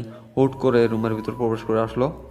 আদনান তো প্রচণ্ড রেগে উঠেছে, কিন্তু নিজের রাগে একটু কন্ট্রোল করো, কারণ এখন আফরিন যদি পল্লবীকে কোনো ভুলভাল বলে, তাহলে পল্লবী যদি রাগের বসে কোনো কিছু ভুলভাল কাজ করে বসে, আফরিনের সাথে তার জন্য হয়তো মোটেও ভালো হবে না। তাই নিজেকে কন্ট্রোল করে রাখলো। কি হলো, তুই এখানে কি করতেছিস? আর কারো রুমে প্রবেশ করতে হলে পারমিশন নিতে হয়, জানিস না? তুই একটা কাজের মেয়েকে বিয়ে করে কিভাবে তার সাথে এভাবে থাকছিস বুঝতেই পারছি না। তোর প্রয়োজন ছিল মেয়েটার সুন্দর একটা দেহ, পেয়েছিস, এখন তাকে ছেড়ে দে, আমাকে বিয়ে কর প্লিজ। কি ভুলভাল বলতেছি? তোর মাথা ঠিক আছে? আমার মেজাজ গরম করাবি না, এখান থেকে চলে যা। দেখ আদনান, তোকে আমি ভালো করে চিনি, তুই এ বিষয়ে আমার সাথে কথা বল। আর এই মেয়ে, তুমি এখান থেকে চলে যাও, আমাদের পার্সোনাল কথা হচ্ছে। পল্লবী, এবার কিন্তু তুই তোর লিমিট ক্রস করতেছিস, বুঝতে পারছিস না তুই কাকে কি বলতেছিস? আদনান, তুই কেন এরকম করছিস বুঝতে পারছি না। তুই একটা কাজের মেয়েকে বিয়ে করবি, আমি কখনো কল্পনা করতে পারিনি। আমার মতো বড় লোকের মেয়ে, আমি এত হট, আর আমাকে বাদ দিয়ে তুই ওই মেয়েকে বিয়ে করলি? দেখ পল্লবী, তোকে একটা কথা বলি, তুই এখান থেকে চলে যাবি এখন, এটা হচ্ছে সব থেকে বড় কথা, আর তোর জন্য অনেক উত্তম হবে। আই কাজের মেয়ে, তুই এখনো এখানে আছিস কিসের জন্য? তুই এখান থেকে যাচ্ছিস না কিসের জন্য? তোকে চলে যেতে বলেছি না আমি? কথা শুনে আফরিন একটু নেড়েচেড়ে বসে উঠল। মনে হচ্ছে তাকে এখান থেকে চলে যেতে হবে। এরকম মনোভাব নিয়ে সে উঠে গেলে আদনান তাকে টান দিয়ে আবারও সেখানে শুয়ে দেয়। আদনানের রাগী চোখ আফরিন এর দিকে তাকিয়ে থাকে। আফরিন ভয়ে চুপচাপ সেখানেই শুয়ে পড়ে, আর কোনো কথা বলে না। কিন্তু তার খুব খারাপ লাগতেছে। যতই হোক, যেভাবেই হোক, তার বিয়ে করা স্বামী, আর কোনো বাঙালি মেয়ে চায় না তার স্বামীর উপর কেউ এসে অধিকার দেখাক। আফরিন ইচ্ছা করতেছে এখন পল্লবীকে কষে কয়েকটা থাপ্পড় মারতে, কিন্তু সে তার ইচ্ছা পূরণ করতে পারবে না। আফরিন চুপচাপ আদনানের কোলে মাথা রেখে শুয়ে আছে, আর সেটা দেখে পল্লবীর ভিতরটা জ্বলে যাচ্ছে। আজকে সেখানে তার থাকা কথা, আর সেখানে কিনা একটা কাজের মেয়ে শুয়ে আছে। এটা ভাবতেই পল্লবীর গায়ে কাঁটা দিয়ে উঠতেছে। তার ইচ্ছা করতেছে এখন আফরিনকে খুন করে আদনানকে তার করে নিতে, কিন্তু সে পারতেছে না। আদনানকে নিজের প্রতি দুর্বল করতে পারতেছে না কোনোভাবেই। আপু হয়তো আপনাকে কিছু পার্সোনাল কথা বলবে। আমি কি আপনাদের জন্য 2 কাপ কফি বানিয়ে নিয়ে আসবো? আমি একটু বাইরে যাই, আমাকে এখন যেতে দেন। তার মানে তুমি চাচ্ছ আমি যা খুশি তাই করতে পারবো? যখন যে কোনো মেয়েকে রুমের ভেতর নিয়ে এসে তার সাথে আমি রাত কাটাতে পারবো, তার সাথে আমি সব কিছু করতে পারবো, তাই তো? একদম মেরে কুচি কুচি করে কেটে নদীতে ভাসিয়ে দেব। এত বড় সাহস, এত বড় কলিজা হয় কি করে আপনার? আফরিন কথাটা বলে নিজের জিহ্বায় কামড় বসিয়ে দিল। এটা কি বলল সে? সে মোটো এরকম কোনো কিছু বলতে চায়নি, কিন্তু মুখ ফুসকে এটা বের হয়ে গেল। তার মুখের দিকে তাকিয়ে আদনান অবাক দৃষ্টিতে কিছুক্ষণ তাকিয়ে রইল। কি বলল এটা? আর পল্লবী সে তো চোখ বড় বড় করে আফরিনের দিকে তাকিয়ে রইল। সরি, আমি এরকম কোনো কিছু বলতে চাইনি, মুখ ফুসকে বের হয়ে গেছে। প্লিজ আমাকে যেতে দেন। ঠিক আছে যাও, তাহলে আমি পল্লবীর সাথে এখন রোমান্স করব, তার সাথে সবকিছু করব, তুমি দেখবা। মানে কি বলতে চাচ্ছেন? আর আপনি এত বেয়াদব, এত জঘন্য আগে বুঝতে পারিনি কখনো। ছি। তাহলে তুমি চলে যেতে চাচ্ছ কিসের জন্য? যদি আমাকে এতটাই অন্য মেয়ের সাথে দেখলে খারাপ লাগে তাহলে? আমি কোথাও যাচ্ছি না, এখানেই আছি। আর পল্লবী আপু, আপনি একটু পরে আসবেন প্লিজ। এখন আমাদেরকে একটু একা থাকতে দেন তো। আফরিনের এরকম কথা শুনে পল্লবী এমন আদনান দুজনে অবাক হয়ে আছে। আফরিনের দিকে তাকিয়ে রইল। কখন কি বলছে মেয়েটাকে নিজেই বুঝতে পারতেছে না। পল্লবী তো রাগে মেঘে আগুন। আর মুচকি হেসে দিল আফরিন। সুন্দরভাবে আদনানকে জড়িয়ে ধরলো, আবার শুয়ে পড়লো আদনানের কোলে। আর পল্লবী সেটা দেখে রেগে মেঘে রুম থেকে বেরিয়ে গেল। ভালোবাসার মানুষকে কেউ অন্য মানুষের সাথে সহ্য করতে পারে না, সেটা মেয়ে হোক বা ছেলে। দুজনের ক্ষেত্রে একই অ্যাট্রাকশন কাজ করে। যদি কোনো ছেলে কাউকে ভালোবাসে আর সেই মেয়ে যদি কোনো ছেলের সাথে কথা বলতে চায় বা তার সাথে রোমান্স করতে চায়, তাহলে কারোই ভালো লাগবে না। তারা স্বামী স্ত্রী তো এমনিতেই আফরিন চাবে না যে আদনান অন্য কোনো মেয়ের সাথে থাকুক। সেটা তো যতই খারাপ হোক বা যতই তারা গরিব হোক আর বড় লোক হোক, কিন্তু এখানে যেহেতু একটা বন্ধনে আবদ্ধ হয়ে আছে তারা কেউ চাইবে না একে অন্য বা তাদের ছাড়া অন্যজনের সাথে রোমান্স করুক। এটা কেউ চাইবে না। ভালোবাসার মানুষগুলো সবসময় একটু কিপটে হয় তাদের ভালোবাসাগুলোর জন্য। সর্বোচ্চ দিয়ে তারা তাদের ভালোবাসাকে আগলে রাখার চেষ্টা করে। এইভাবে নিজের সবকিছু আদায় করে নিতে হয়। যদি নিজের জিনিস নিজে ধরে রাখতে না পারো তাহলে কিন্তু পরে পস্তাবে। আমি আপনার হাত থেকে বাঁচার জন্য এটা করলাম, না হলে মোটেও করতাম না, বুঝছেন? আমাকে যেতে দেন। বারবার কিন্তু এক কথা শুনতে ভালো লাগে না। আর শোনো, আজকে আমি তোমাকে নিয়ে বাসা ছেড়ে চলে যাব। মানে কি আজব কথা বলতেছেন? আমাকে নিয়ে বাসা থেকে চলে যাবেন মানে? আর এখান থেকে চলে গেলে আপনি কি করে খাবেন? তোমার কি মনে হয় আমি কাজ করতে পারি না? আমিও কাজ করতে পারি। কষ্ট হবে বাট করতে হবে। কিন্তু এখানে থাকলে তোমাকে সবার কথা শুনতে হবে। আর আমি চাই না আমার বউ কারো কাছে থেকে কোনো রকম অপমানিত হোক। কেন আপনি এরকম করতেছেন? কেন বুঝতেছেন না? কেন আপনি আমার জন্য এতটা নিচে নামতেছেন? ভালোবাসি তাই, আর সারা জীবন ভালোবাসতে চাই তার জন্য। আমার মাঝে কি এমন আছে যে তার জন্য আমাকে এভাবে পাগলের মতো ভালোবাসতে হবে? সেটা তুমি বুঝবে না, কারণ মনের ব্যাপার। এটা মন তোমাকেই চেয়েছে আর তোমাকে সারা জীবন চাইবে, তাই তোমাকে আপন করে নিয়েছি, ঝামেলা শেষ। কথাটা বলে আদনান আফরিনকে নিজের কাছে নিয়ে আসলো আর আফরিনের কপালে নিজের ঠোঁট দুটো দিয়ে চুম্বন করলো। আফরিন চোখ দুটো বদ্ধ করে নিল। তার মনের মাঝে অন্যরকম অনুভূতি কাজ করতেছে। আদনান সুন্দরভাবে আফরিন তার বাহু ডোরে আবদ্ধ করে নিল। আফরিন এখন কনফিউশনে আছে, সে কি করবে না করবে। সে কিছুই করে উঠতে পারতেছে না। আদনানের ভালোবাসা কিন্তু গ্রহণ করবে, সারা জীবন তার সাথে থাকবে নাকি তাকে ব্যবহার করতেছে কিছুই বুঝতে পারতেছে না আফরিন। তাই সে কোনো কিছু স্থির করতে পারতেছে না। যাও, এখন ফ্রেশ হয়ে আসলাম, বাইরে যাব। একটা বাসা খুঁজে বের করতে হবে আমাদের, সেখানে থাকতে হবে। বাসায় থাকলে অনেক ঝামেলা হবে। আপনি কেন এরকমটা করতেছেন বুঝতে পারতেছি না। না করলে হয় না? বাসা ছেড়ে চলে গেলে তো অনেক ঝামেলা হবে। এখানে থাকলে প্রতিগুণ বেশি ঝামেলা হবে। সবাই তোমাকে জ্বালাতন করবে, আর আমি তো সবসময় বাসায় থাকতে পারবো না। আমি একটা কাজের মেয়ে, দেখতে তো তেমন ভালো না। কেন আপনি আমার জন্য এরকম করতেছেন? যেটা আমার ইচ্ছা আমি সেটাই করেছি। দেখো, ভালোবেসেছি, তাকে বিয়ে করেছি, তার সাথে সারা জীবনটা পার করতে চাই। আর এটা নিয়ে যদি তুমি কোনোদিন আমাকে প্রশ্ন করেছো তাহলে তোমার অবস্থা খারাপ আছে। আচ্ছা, আপনার খুশি, কিন্তু আমার মনে হচ্ছে দুদিন পর ঠিকই আমাকে রাস্তায় ছুঁড়ে ফেলে দিবেন। খুব ভালো করে জানি আমি। এই শালি, তোর সাহস কত বড়! মুখের বোতল করতেছিস, আর আমি যখন তোকে ছুঁড়ে ফেলে দিব তখন এই কথা বলিস? এখন আমাকে সহ্য করতে পারতেছেন না, আর তো কিছুদিন গেলে কি করবেন সেটা তো আমি ভালো করেই জানি। বড়লোকের ছেলেদের কোনো মতিগতি ঠিক নেই। আদনান এবার নিজেকে কন্ট্রোল করতে পারলো না। আফরিনকে কয়েকটা থাপ্পড় মেলে দিল। আর আফরিন অবাক হয়ে আদনানের দিকে তাকিয়ে রইল। আর আফরিনের চোখ থেকে নোনা জল গড়িয়ে পড়তে লাগলো। আফরিন কোনো কথা না বলে চুপচাপ মুখ বুজে সহ্য করে নিল। আদনান ধমক দিয়ে বলল তাড়াতাড়ি গোসল করে নিতে। আফরিন সেখানে এক মুহূর্ত থাকলো না, তাড়াতাড়ি বাথরুমে চলে গেল গোসল করার জন্য। আদনান রুমের বাইরে এসে দেখে তার বাবা বাসায়। আদনান সুন্দরভাবে তার বাবার সামনে গিয়ে বসে পড়ল। আদনানকে দেখে তার বাবা অনেকটা রেগে গেল, কিন্তু একমাত্র আদরের ছেলে কখনো রাগ দেখায়নি। আজ হঠাৎ করে একটা কাজ করে ফেলেছে। তার বাবা রাগ করবে না কি করবে বুঝে উঠতে পারতেছে না। শান্তভাবে বোঝানোর জন্য আদনানের বাবা নিজের রাগ কন্ট্রোল করলো। দেখো বাবা, তুমি যেটা করেছো সেটা আমি খুব ভালো করে শুনেছি। আর হয়তো তুমি ছোট এখনো, তাই নিজের বোঝার ভুল আছে, তুমি একটু এটা সংশোধন করে নাও। কি আজব কথাবার্তা বলতেছে বাবা, বুঝতে পারতেছি না। কি সংশোধন করে নিব? আর কি ভুল আছে আমার শুনি। দেখ, এখনো তুই ছোট বাচ্চা না, আর আমি কি বলতেছি সেটা তুই খুব ভালোভাবে বুঝতে পারতেছিস। এরকম না বোঝার ভান করার কি আছে? তুই আফরিনকে বিয়ে করছিস কিসের জন্য? আমি আফরিনকে ভালোবাসি তাই জোর করে বিয়ে করেছি। আর এখানে আফরিনের কোনো দোষ ছিল না। কেউ তাকে দোষারোপ করতে পারবেন না। সেটা আমি খুব ভালো করে জানি, কারণ আমি আফরিনকে ছোটবেলায় নিয়ে এসেছি আমাদের বাসায়।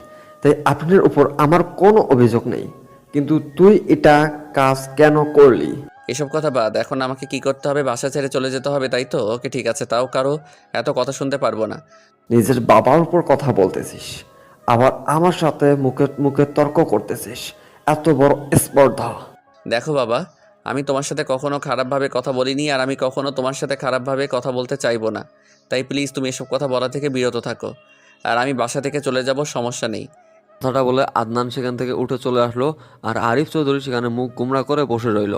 তার একমাত্র ছেলে একটা ভুল করেছে, তাকে এভাবে কথা না শোনালেও পারতো। আরিফ চৌধুরী তো একসময় নিচু বংশের মেয়েকে বিয়ে করেছিল, ভালোবেসেছিল। তাই আর ভালোবাসা কখনো উঁচু নিচু দেখে হয় না, মন থেকে হয়ে যায়। তাহলে আজ তার ছেলে একটা ভুল করেছে, তার জন্য তাকে কেন কথা শোনাতে হবে? আমার তো কি বলে গেল বাসা থেকে চলে যাবে, এটা কোনোভাবেই মেনে নিতে পারতেছে না আরিফ চৌধুরী। আরিফ চৌধুরী রুমের ভিতরে এসে দেখে আরিফা চৌধুরী বিছানার উপর শুয়ে আছে। তার চোখে মুখে কোনো টেনশন বা কোনো চিন্তার ছাপ খুঁজে পাওয়া যাচ্ছে না। তার ছেলে যে একটা ঘটনা ঘটিয়ে ফেলেছে সেটা নিয়ে তার বিন্দুমাত্র মাথা ব্যথা নেই। আরিফ চৌধুরী এখন বুঝতে পারতেছে তার আম্মুর জন্য হয়তো আদনান বাসা থেকে চলে যাওয়ার সিদ্ধান্ত নিয়েছে। না হলে কখনোই তার ছেলে এত বড় স্পর্ধা করতে পারতো না। আসলে কথায় আছে না, ছোট লোক যখন বড় লোক হয়ে যায় তখন তার অহংকারটা অনেক বেড়ে যায়। তুমি এখনো এখানে শুয়ে আছো, আর ওদিকে আমার ছেলে বাসা ছেড়ে চলে যাচ্ছে, তা নিয়ে তোমার কোনো মাথা ব্যথা নেই। কি বলতেছো আবল তাবল কথা? বাসা ছেড়ে কেন চলে যাবে? মনে হচ্ছে তুমি কিচ্ছুই জানো না, ন্যাকামি করো আমার সাথে, তাই না? তুমি আদনানকে কি বলেছো? আমি আবার আদনানকে কি বললাম? আমি তো আদনানের সাথে তেমনভাবে কথা বলতেই পারিনি। আদনান রাগ দেখাচ্ছে আমাকে। আমি তো আদনানের সাথে ভয়ে কথা বলতে পারিনি। আমি শুধু তোমার জন্য অপেক্ষা করছিলাম। তাহলে আদনান চলে যাবে কিসের জন্য বাসা ছেড়ে, সেটা আমাকে বলো। সেটা এখন আমি কিভাবে বলতে পারবো? সে হয়তো ডিসিশন নিয়েছে বাসায় থাকবে না, তাই চলে যাবে। আর একটা কাজের মেয়েকে বিয়ে করেছে, তাকে কিছু না বলে এসে আমাকে কথা শোনাচ্ছ? তুমি কেমন মা যে তোমার ছেলে বাসা থেকে চলে যাচ্ছে আর সেটা নিয়ে তোমার কোনো মাথা ব্যথা নেই? আমি কখনো ওই কাজের মেয়েকে আমার বৌমা স্বীকৃতি দিতে পারবো না। ঠিক আছে, তাহলে তোমার বাবা কি করে? তোমার বাবার স্ট্যাটাস কি? তোমার কি এমন ছিল যার জন্য তোমার সাথে আমার বিয়ে হয়েছে? তুমি এসব কি আবল তাবল কথা বলছো? তোমার শরীর ঠিক আছে তো? তোমার কি মাথা ঠিক আছে? কি বলতেছো এসব তুমি? আমি সবকিছু ঠিক বলতেছি, আর একদম ঠিক বলতেছি আমি, আর একদম ঠিক আছি। আর একটা কথা শুনে রাখো, আমার ছেলে যদি এ বাসা থেকে চলে যায়, তার সাথে সাথে তোমাকেও এই বাসা থেকে আমি বের করে দেব। কথাটা মাথায় রেখো। আরিফ চৌধুরীর কথাটা বলে সেখান থেকে চলে গেল। আর আরিফা চৌধুরী মনে মনে ভাবতেছে এটা আবার কি হয়ে গেল। আরিফা চৌধুরীর টেনশন হচ্ছে, তার ছেলে যদি সত্যি সত্যি চলে যায় আর আরিফ চৌধুরী তাকে যদি বাসা থেকে তাড়িয়ে দেয়, তাহলে সে কোথাও যেতে পারবে না। সে নিঃস্ব হয়ে রাস্তায় ফকিরানি হয়ে ভিক্ষা করতে করতে দিনরাত যাপন করতে হবে। কথাটা ভাবতেই আরিফা চৌধুরীর গায়ে কেমন জানি কাঁটা দিয়ে উঠলো। সে খুব তাড়াতাড়ি রুম থেকে বের হয়ে তার সবাইকে ডাক দিল, যে করেই হোক আদনানকে বাসা থেকে বাইরে যেতে দেওয়া যাবে না। এদিকে আদনান সবকিছু রেডি করতেছে, আর আফরিন গোসল শেষ করে বেরিয়ে আসলো। তারপর আদনান গোসল করতে গেলে আফরিনের সাথে কোনো কথা বললে না। আর আফরিন বেরিয়ে এসে দেখে সবকিছু গুছিয়ে নেওয়া শেষ, এখন শুধু বের হয়ে যাওয়ার পালাটাই। দেখে আফরিনের খুব খারাপ লাগতেছে, তার জন্য আজ এ বাসায় এত ঝামেলা। সে যদি বসে কাজ করতো তাহলে হয়তো আজকে এরকম কোনো কিছুই হতো না। নিজে নিজেই কথাগুলো ভাবতেছিল, মনে মনে ভাবতেছিল আফরিন। আদনান তাড়াতাড়ি গোসল শেষ করে বেরিয়ে আসলো, আর সে খুব তাড়াহুড়ো করতেছে তাড়াতাড়ি বেরিয়ে যাওয়ার জন্য। মনে হচ্ছে এখানে কোনো বিপদ সংকেত দেখা দিয়েছে, আর একমাত্র এখান থেকে চলে যেতে হবে। কেন আপনি এরকম করতেছেন? এখানে থাকলেও সমস্যা কি? আমাকে কষ্ট দিয়ে দিবে, আমি সব মেনে নিব, কিন্তু আপনি কিসের জন্য চলে যাচ্ছেন না? এত কৈফিয়ত দিতে পারবো না। তুমি আমার বিয়ে করা বউ। আমি যদি এখন জঙ্গলে গিয়ে থাকি তাহলে তোমাকে আমার সাথে জঙ্গলে থাকতে হবে। কোনো সমস্যা? আমার কোনো সমস্যা নেই, কিন্তু সমস্যা আপনার হবে। আপনি কখনোই জঙ্গলে থাকতে পারবেন না, বুঝতে পারছেন? ঠিকই একদিন ফিরে আসবেন। তার থেকে এখন এই অভিমানটা না দেখিয়ে এখান থেকে যান।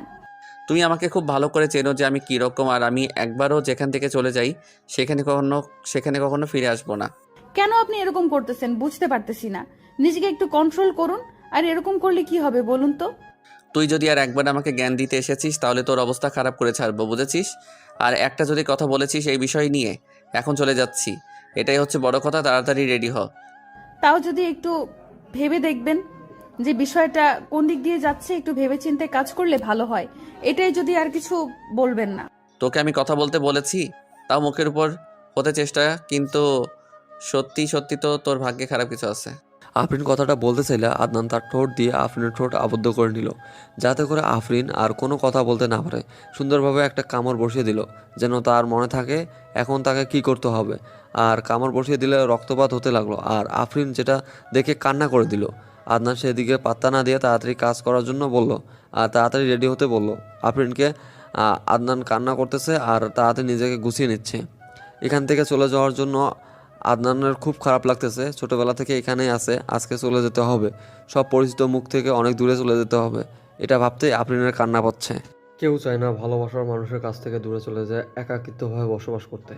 সবাই চায় পরিবার পরিজন সবাইকে একসাথে করে নিয়ে সবার হাসি খুশি দেখে একসাথে সারা জীবনটা কাটিয়ে দিতে। কেউ একাকিত্বভাবে বসবাস করতে পারে না। ভালোবাসাগুলো সত্যিই অন্যরকম হয়। ভালোবাসার জন্য সব কিছুর মায়া ত্যাগ করতে হয়। ফ্যামিলির মায়া থেকে শুরু করে, ফ্রেন্ড সার্কেলের আড্ডা থেকে শুরু করে সব কিছু ত্যাগ করে শুধু ভালোবাসাকেই সবাই গ্রহণ করে নেয়। বাকি সব কিছুই ছেড়ে দেয় শুধু ভালোবাসাকে আপন করে পাওয়ার জন্য। ভালোবাসাটা সবার কাছে কতটা ইম্পর্টেন্ট, কতটা গুরুত্বপূর্ণ, সবাই সেটা যদি ভালো করে বুঝতে পারতো, তাহলে হয়তো কেউ কাউকে ছেড়ে যাওয়ার কথা কল্পনা করতে পারতো না। আর কতক্ষণ লাগবে তোমার বের হতে? বলতেছি না, বের হও, আমি একদম রেডি। আরেকবার ভেবে দেখেন না প্লিজ। আমার এই বাসা থেকে চলে যেতে ইচ্ছে করতেছে না। আমারও চলে যেতে ইচ্ছা করতেছে না, কিন্তু তোমার ভালোর জন্য আমাকে এখান থেকে যেতে হবে, না হলে তোমাকে সবাই অনেক কথা শোনাবে। আমি চাই না আমার ভালোবাসার মানুষকে কেউ কথা শোনাক, আর আমি সেটা সহ্য করব। আপনাকে কে বলেছিল আমাকে ভালোবাসতে? আমি বলেছিলাম নাকি অন্য কেউ বলেছিল? আমাকে কেউ বলেনি, আমি নিজে থেকে বলেছি, আর নিজে থেকে তোমাকে ভালোবেসেছি। আর এখন এটা নিয়ে আর কোনো কথা বা ঝগড়া করতে চাই না। এখন আমরা স্বামী স্ত্রী, ব্যাস। আদনান কথাটা বলে আফরিনের হাত ধরে বাইরে নিয়ে যেতে লাগলো। আফরিন যেতে চাচ্ছিল না, কিন্তু আদনান জোরপূর্বকভাবে আফরিনকে নিয়ে চলে যেতে চাইলে হঠাৎ করে আরিফ চৌধুরী মানে আদনানের বাবা সামনে এসে দাঁড়িয়ে পড়ে। কিন্তু আদনান সেদিকে কোনো তোয়াক্কা না করে আফরিনকে নিয়ে যেতে ধরলে আরিফ চৌধুরী আফরিনের হাত ধরে ফেলে। আচমকাই এরকম একটা পরিস্থিতি হয়ে যাবে আদনান বুঝতে পারেনি, তাই আদনান একটু ঘাবড়ে গেল। তার বাবা আবার উল্টাপাল্টা কিছু বলবে না তো? বড় হয়ে গেছো এখন, তাই না? এখন আর বাবা মাকে লাগে না, এখন নিজে সব কিছু নিজেই করতে পারিস। বাবা মাকে তাদেরকে তো এখন চিনতে পারবি না, তাই তো? আদনান একদম চুপ করে আছে। এখন তার বাবার কথা জবাব সে কী দেবে, তার কাছে কোনো জবাব নেই। তাই সে মাথা নিচু করে রইল সেখানে দাঁড়িয়ে। বাড়ির সবাই এসে সেখানে দাঁড়িয়ে পড়লো, আর কারো মুখ থেকে কোনো কথা বেরোচ্ছে না, কারণ আরিফ চৌধুরী একবার রেগে গেলে কাউকে আস্ত রাখবে না তার জন্য। কিরে, কথা বলিস না কিসের জন্য? আমি কি বলেছি শোনা যাচ্ছে না? তোর এভাবে চুপ করে দাঁড়িয়ে থাকলে হবে? কথা বলে ঝামেলা শেষ করতে হবে। সমস্যা কি তোর? আমার তো এখানে কোনো সমস্যা নেই, আমি বাসা ছেড়ে চলে যাচ্ছি, এটাই আমার সমস্যা, তাছাড়া কোনো সমস্যা নেই। তুই বাসা ছেড়ে চলে যাবি তাতে তোমার কিচ্ছু যায় আসে না। তুই আমার বাসা ছেড়ে চলে যা, সমস্যা নেই, কিন্তু আমার মেয়েকে তুই নিয়ে যাচ্ছিস কেন? আমি ওকে ছোট থেকে লালন পালন করেছি। এখন সে আমার বউ, তাই আমি যেখানে যাব আমার বউ আমার সাথে যাবে, তাই না? কোন সাহসে তুই ওকে বিয়ে করেছিস? কার অনুমতি নিয়েছিস? কাউকে বলেছিস? আমি আমার ইচ্ছা অনুযায়ী আমি বিয়েটা করেছি, আর আমাদের দুজনের সমান বয়স আছে, তাহলে সমস্যা কোথায়? আমরা তো এমন কোনো ভুল করিনি। আমি এত কথা শুনতে চাই না। তুই ওকে নিয়ে কোনো রুমের ভেতর যা, আর আমি আমার বৌমাকে গ্রহণ করে নেব, সমস্যা নেই। বাকিরা কি করবে না করবে সেটা আমার দেখার টাইম নেই। ধন্যবাদ আব্বু, তুমি অন্তত আমাকে বুঝতে পারলে। কিন্তু আমি এখানে থাকতে পারবো না, কারণ এখানে থাকলে আমার বউ পর্যাপ্ত সম্মান পাবে না। সেটা আমি দেখে নেব, কেউ কোনো কিছু বলার সাহস পাবে না। আর এখানে সবাই উপস্থিত আছে, আর কারো কোনো মতামত থাকলে এখানে বলতে পারেন। আমি সবার মতামত এখানে শুনবো। আরিফ চৌধুরীর মুখের উপর কথা বলা বা তর্ক করার এরকম কলিজার সাহস এখন পর্যন্ত কারো হয়নি। আর আদনান তো তার বাবাকে যথেষ্ট পরিমাণ সম্মান করে, তাই সে বেশি কথা বলল না। তারা বুঝে তো তাদেরকে মেনে নিয়েছে, তাহলে আদনান আর এখানে কি বলার থাকবে। তাই আদনান চুপ করে আছে। আর আফরিন কিছু বলতে চাচ্ছে, বাট বলতে পারতেছে না লজ্জার কারণে। তারপর সবাই যে যার রুমে চলে গেল। আর আরিফ চৌধুরী সব কিছুর ব্যবস্থা করলো, আবারও ধুমধাম করে বিয়ের ব্যবস্থা করলো। এদিকে ভিতরে সব কিছু কমপ্লিট। আদনান এবং আফরিন নতুন করে আবারও বিবাহ হলো এবং সেটা ধুমধাম করে। আর সবার মতামত নিয়ে এখানে আদনানের মা আরিফা চৌধুরীর মত ছিল, কারণ সে এখন একটু ভালোভাবে চিন্তা করে শুরু করে দিয়েছে। তার অতীত নিয়ে একটু চিন্তা করেছে সে। অতীতে তো এরকম একটা গরিব ঘরের মেয়ে ছিল, এখন না হয় সে একজন বড় লোকের ওয়াইফ, কিন্তু অতীতে তো তার এরকম একটা অবস্থা ছিল। আর অতীতকে তো মুছে ফেলা যায় না, তাই না? আদনান এবং আফরিনকে বাসর ঘরে নিয়ে যাওয়া হলো। আর আফরিনকে বিছানায় বসিয়ে দিয়ে বাইরে সবাই চলে আসলো। আদনান রুমের ভিতর দরজাটা লাগিয়ে দিল। কি খবর? আজকে তো তোমাকে একদম চেনাই যাচ্ছে না। একদম রূপবতী, মায়াবতী, গুণবতী, একদম অন্য রূপে দেখা যাচ্ছে তোমাকে। আমাকে লজ্জা দিতে খুব পারেন আপনি, তাই না? লজ্জা দিলাম কই? প্রশংসা করতেছি তোমার, তাই না? এখন তার আমাকে মেনে নিতে কোনো সমস্যা নাই। আছে, অনেক সমস্যা আছে। আমি এখনই আপনাকে মন থেকে গ্রহণ করতে পারবো না। দেখো, মাথা গরম করাবে না একদম। আজকে আমাদের বাসর রাত, তাই বলতেছি সবকিছু ভুলে যাও। আমরা নতুন করে সবকিছু করতে চাই। আমি চাইলেই সবকিছু নতুন করে শুরু করতে পারবো না, আমার সময় লাগবে। আমি কি বারণ করেছি? যত খুশি সময় নাও, আমার কোনো সমস্যা নেই। আমি ভালোবাসি তোমাকে মন থেকে। আপনার কোনো কাণ্ডজ্ঞান নেই? একটা কাজের মেয়েকে ভালোবাসার কি আছে একটু বলবেন? আমার মাঝে কি এমন রহস্য আছে? কি আছে জানি না, বাট মুখ ভর্তি মায়া আছে, যে মায়া আমাকে এতটা আকৃষ্ট করেছে। কই, আমি তো কোনো মায়া দেখতে পাচ্ছি না। আপনি তাহলে কিভাবে দেখতে পাচ্ছেন?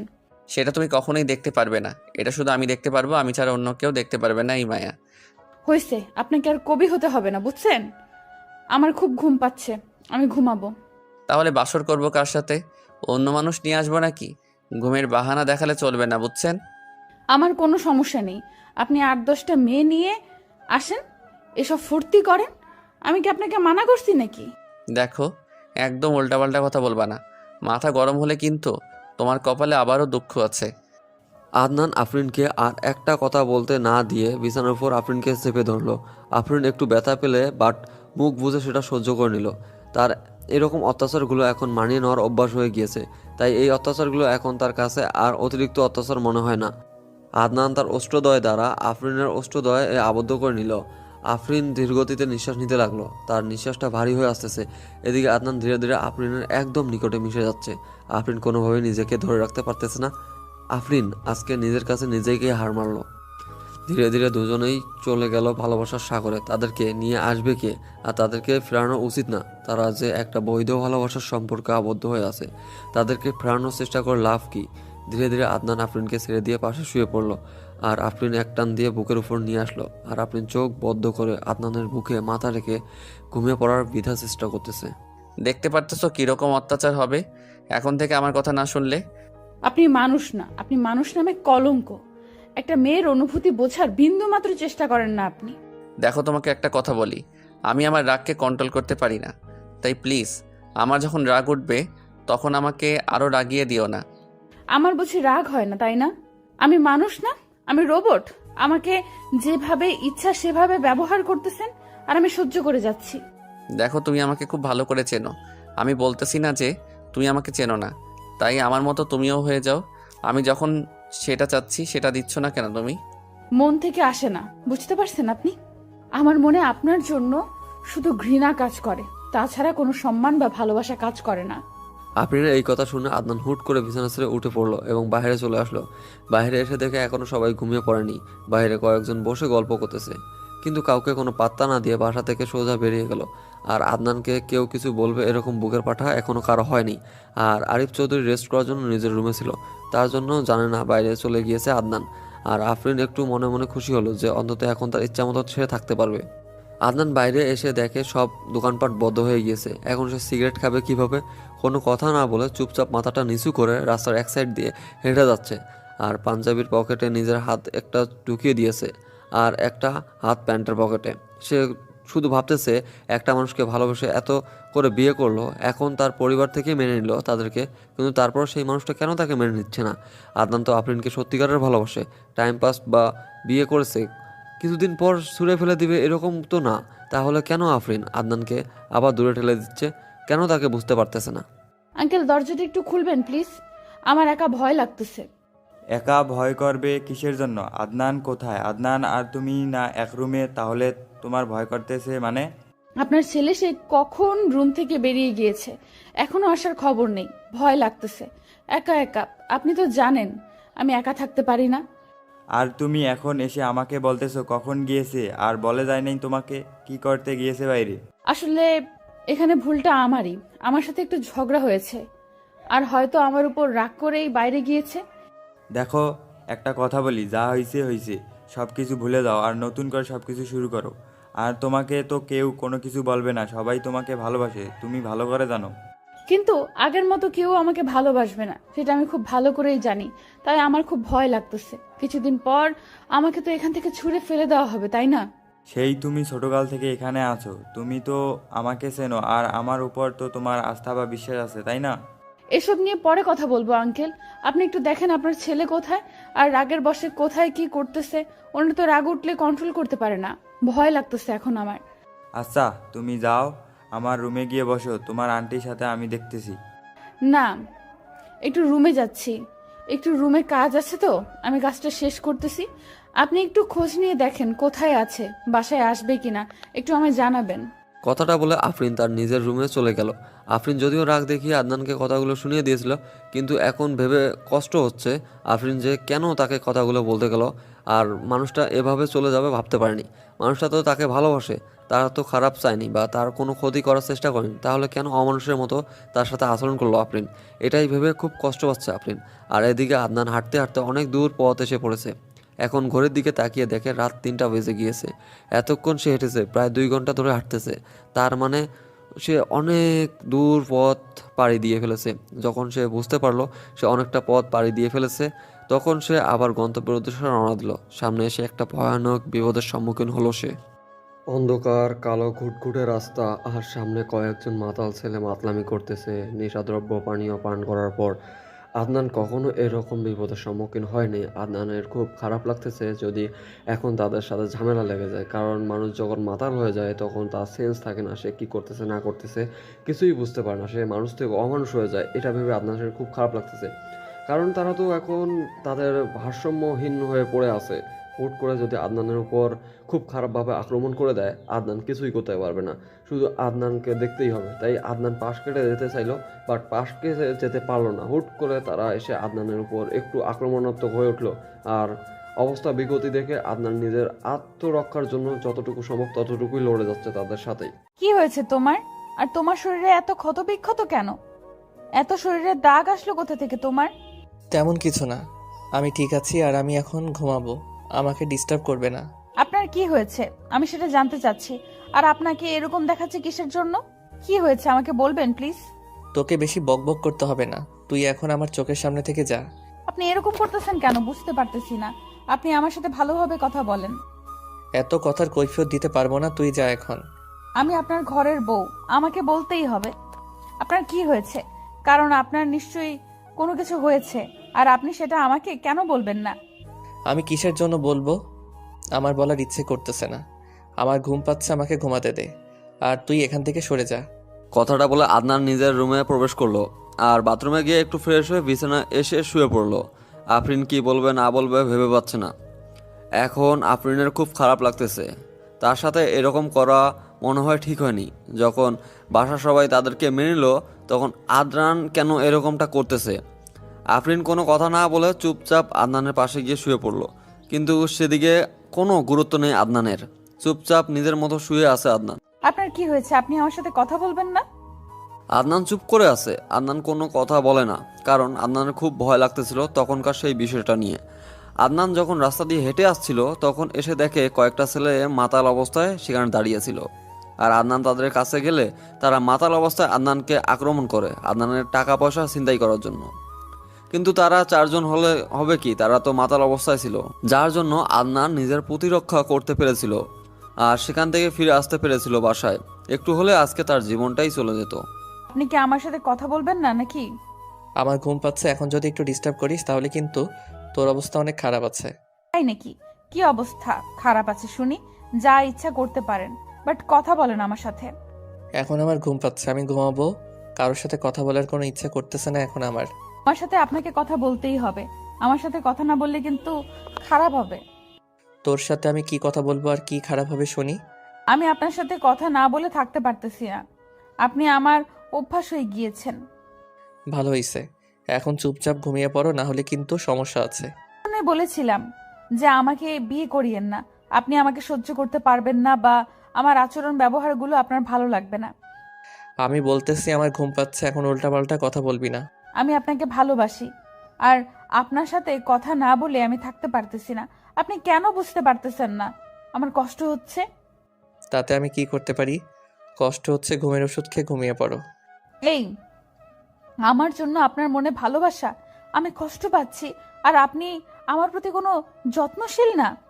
এখন আমাকে কি করতে হবে সেটা বলো, আমি সেটাই করতেছি। আপনি কোথায় গিয়েছিলেন, কি করতে গিয়েছিলেন, আর এতক্ষণ বাইরে কি করলেন, আর আপনার শরীরের এই অবস্থা কেন? আমি তো বলেই দিয়েছি এত কথার উত্তর আমি দিতে পারবো না। তারপর এরকম করার কি আছে শুনি? আমি আপনাকে ভালোবাসি আদনান সাহেব, ভালোবেসে ফেলেছি আমি। আপনার জন্য এখন আমার মায়া হয়, কষ্ট হয়। ঠিক আছে, তাহলে এখন ঘুমিয়ে পড়ো, আমার ঘুম পাচ্ছে, কালকে কথা হবে। আপনি কি আমাকে ইগনোর করতেছেন, বা আমার সাথে এখন আপনার কথা বলতে ভালো লাগে না আর এমন কিছু? আমি যখন তোমাকে পাগলের মতো ভালোবেসে গিয়েছিলাম তখন তুমি কি করেছিলে? আমাকে কত ইগনোর করেছো, কত কি বলেছো। তারপর আমি তোমাকে নির্লজ্জের মতো ভালোবেসে গিয়েছিলাম, আর তুমি একদিন কষ্টটা সহ্য করতে পারতেছো না। তাহলে আমার কি অবস্থা হয়েছিল একটু ভেবে দেখো। আমি তিলে তিলে নিজেকে কতটা ক্ষত বিক্ষত করে ফেলেছিলাম। আসলে আমি বুঝতে পারিনি। আমার মনে হয় এরকম কোনো ফিলিংস ছিল না।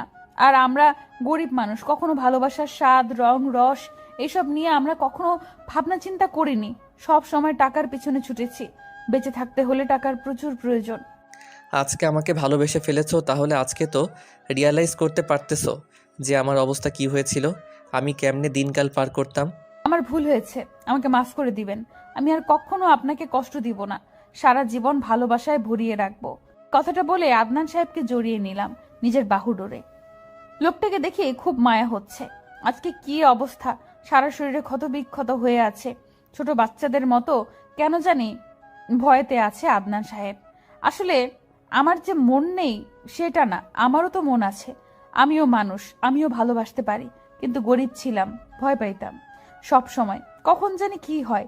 কিন্তু আদনান যখন আমাকে প্রথম ভালোবাসার কথা বলেছিল, তখন আমার খুব ইচ্ছে করেছিল যে আমিও তাকে আমার মনের কথাগুলো খুলে বলি, কিন্তু আমি ভয় পেতাম। কিন্তু শেষ পর্যন্ত যখন জোরপূর্বকভাবে বিয়েটা করে নিলাম, তখন অনেক খুশি হয়েছিলাম মনে মনে, কিন্তু বাইরে কখনো প্রকাশ করা হয়নি। আজকে আমি একটু নির্লজ্জ হয়ে গেলাম। আমি আদনান সাহেবের ঠোঁটে ঠোঁট দুটো বসিয়ে দিলাম। আমার এরকম কাণ্ড দেখে আদনান সাহেব একটু হকচকিয়ে উঠলেন। হয়তো কল্পনাও করতে পারে নাই যে আমি এরকম বেহায়ার মতো একটা কাজ করে বসবো। উনি প্রথমে ভয় পেলেও, একটু নড়াচড়া করলেও কিছুক্ষণ পর একদম নিস্তেজ হয়ে গেলেন। নিজেকে আমার কাছে বিলিয়ে দিলেন, আর আমিও ইচ্ছা মতো নিজের বাহু ডোরে ওনাকে আবদ্ধ করে নিলাম।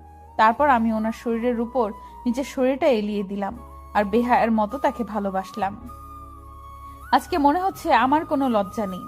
আমি মনে হচ্ছে আজকে একদম বেখেয়ালি হয়ে গিয়েছি যে আমি একজন নারী, আর নারীরা লজ্জার ভূষণ, সে সব কিছু আজকে মাথা থেকে ঝেড়ে ফেলে দিয়েছে। ধন্যবাদ আমাকে এত সুন্দর একটা মুহূর্ত এনে দেওয়ার জন্য। এতদিন তো আপনি আমাকে জোর করে ভালোবেসেছিলেন, সেখানে কোনো ভালোবাসার রং ছিল না, যে ভালোবাসায় কখনো আমরা দুজন দুজনকে রাঙিয়ে দিতে পারি। শুধু এখানে সব কিছুই উপহার দেব আপনাকে চৌধুরী সাহেব। এত ভালোবাসা এতদিন কোথায় লুকায়িত ছিল যে ভালোবাসার বহিঃপ্রকাশ করেনি আমার মহারানী? সময়ের অপেক্ষায় ছিলাম, যদি কখনো ভালো সময় আসে নিশ্চয় আমি আপনাকে আমার সবটুকু দিয়ে ভালোবাসবো। আজকে সেই সময় হয়ে এসেছে। তাহলে এতদিন কিসের ভয় ছিল আমাকে ভালোবাসা শুনি? অনেক কিছু, লজ্জার ভয়ে, সমাজের কটু কথার ভয়ে, বাসার মানুষের কথা শোনার ইচ্ছা ছিল না, সবাই আমাকে কটু কথা বলবে তার ভয়। এত কথা চিন্তা করে কেমনে তুমি থাকতে পারো বুঝি না। এত ছোট মানুষ এত কিছু ভাবো কিভাবে? করতে হয় চৌধুরী সাহেব, আপনি তো বড় লোক, আপনার তো এসব চিন্তা ভাবনা মাথায় আসবে না, কিন্তু আমরা গরিব, আমাদের এসব চিন্তা ভাবনা মাথায় থাকবে সব সময়। এই বড়লোক আর গরিব কতটা আর মুখ দিয়ে উচ্চারণ করবে না, ভালোবাসা ছোটলোক বা বড়লোক দেখে হয় না, দুটি মনের ভিতরের আকাঙ্ক্ষা থেকে হয়ে ওঠে।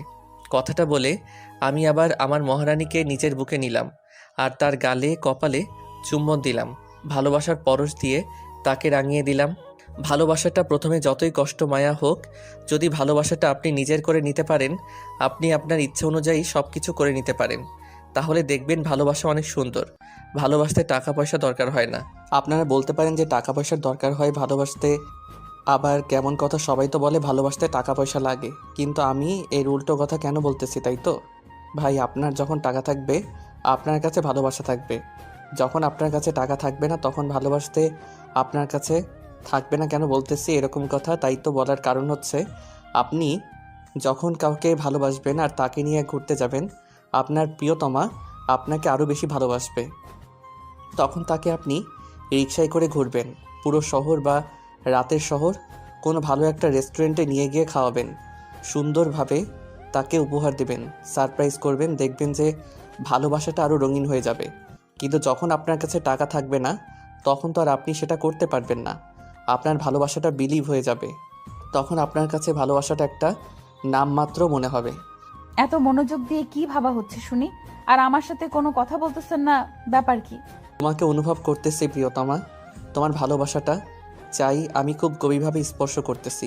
আপনার মতো যে আমি এখন স্বামী পাবো সেটা আমার কপাল ছিল, কারণ আমার মতো একটা নিচু বংশের মেয়েকে যে এত মর্যাদা সম্পন্ন মানুষ বানিয়ে দেবেন আমি কখনো কল্পনাও করতে পারিনি। নেক্সট টাইম তোমার মুখ থেকে যেন এরকম কোনো কথা আমি শুনতে না পাই, তাহলে সেদিন তোমার এই পৃথিবীতে শেষ দিন হবে আর আমারও। আচ্ছা ঠিক আছে, এই যে কানে ধরে বললাম আর কখনো বলবো না, এখন আমাকে মাফ করবেন জাহাপনা? এরকম হুটহাট কথা তোমার মাথায় আসে কিভাবে বুঝি না, এরকম করে যে তুমি আমাকে নেশায় ফেলে দাও। আমি কোনো বিষদ্রব্য না যে আমাকে দেখলে বা আমার এরকম আচরণ দেখলে আপনি নেশায় পড়ে যাবেন, বুঝছেন মিস্টার? তুমি ঠিক বলছো, তুমি কোনো নেশা জাতীয় দ্রব্য না, তুমি তার থেকে অধিক বেশি, কারণ নেশা করলে ঠিক হয়ে যায়, বাট তোমার নেশায় পড়ে গিয়েছি আর এটা ঠিক হওয়ার মতো না। চৌধুরী সাহেব একটা কথা বলবো? একটা কেন, হাজার কোটি লক্ষ, যত ইচ্ছা বলতে থাকো। চৌধুরী সাহেব, আমার রাগী স্বামী, আমি আপনাকে অনেক অনেক ভালোবেসে ফেলেছি। I love you. আমিও আমার এই পাগলিটাকে অনেক ভালোবাসি, অনেক। সারা জীবন তার সাথে আমি পার করতে চাই, সব হাসি কান্না দুঃখ তার সাথে শেয়ার করতে চাই। আমিও ভালোবাসি আপনাকে, আমার সব কিছু আপনার সাথে শেয়ার করে সারা জীবন, যতদিন দেহে নিঃশ্বাস আছে ততদিন আপনার সাথে হাতে হাত রেখে পায়ে পা মিলিয়ে চলতে চাই। আসো আর একবার তোমাকে আদর করি, অনেকক্ষণ থেকে আদর করি না তোমাকে। এই মাত্র 2 বার হয়ে গেল আপনার, তাও হচ্ছে না? আরো লাগবে? আমি পারবো না, আমার ঘুম পাচ্ছে এখন। আমি তো কোনো কথা শুনতে চাই না, আমার যখন যেটা লাগবে আমি তখন সেটা আমার বউয়ের কাছ থেকে নিয়ে নিব। আমার থেকে অনুমতি নেওয়ার কি আছে? আপনার বউ আপনি নিতে পারেন, তাই না? আমাকে আবার বলতে হয়? কথাটা বলে আফরিন এবং আদনান দুজনে আবারও হারিয়ে গেল ভালোবাসার সাগরে। আফরিন এবং আদনানের যে ভালোবাসার গল্পটা, এটা সম্পূর্ণ কাল্পনিক, শুধু আপনাদের একটু ভালোবাসার জোয়ারে ভাসিয়ে নিয়ে যাওয়ার জন্য বানানো হয়েছে। সম্পূর্ণ গল্পটাই ছিল কাল্পনিক। কাল্পনিক কেন বলতেছি, কারণ মানুষ কল্পনায় থাকতে অনেক বেশি পছন্দ করে। বাস্তবতা আর কল্পনার জগৎ দুটাই ভিন্ন।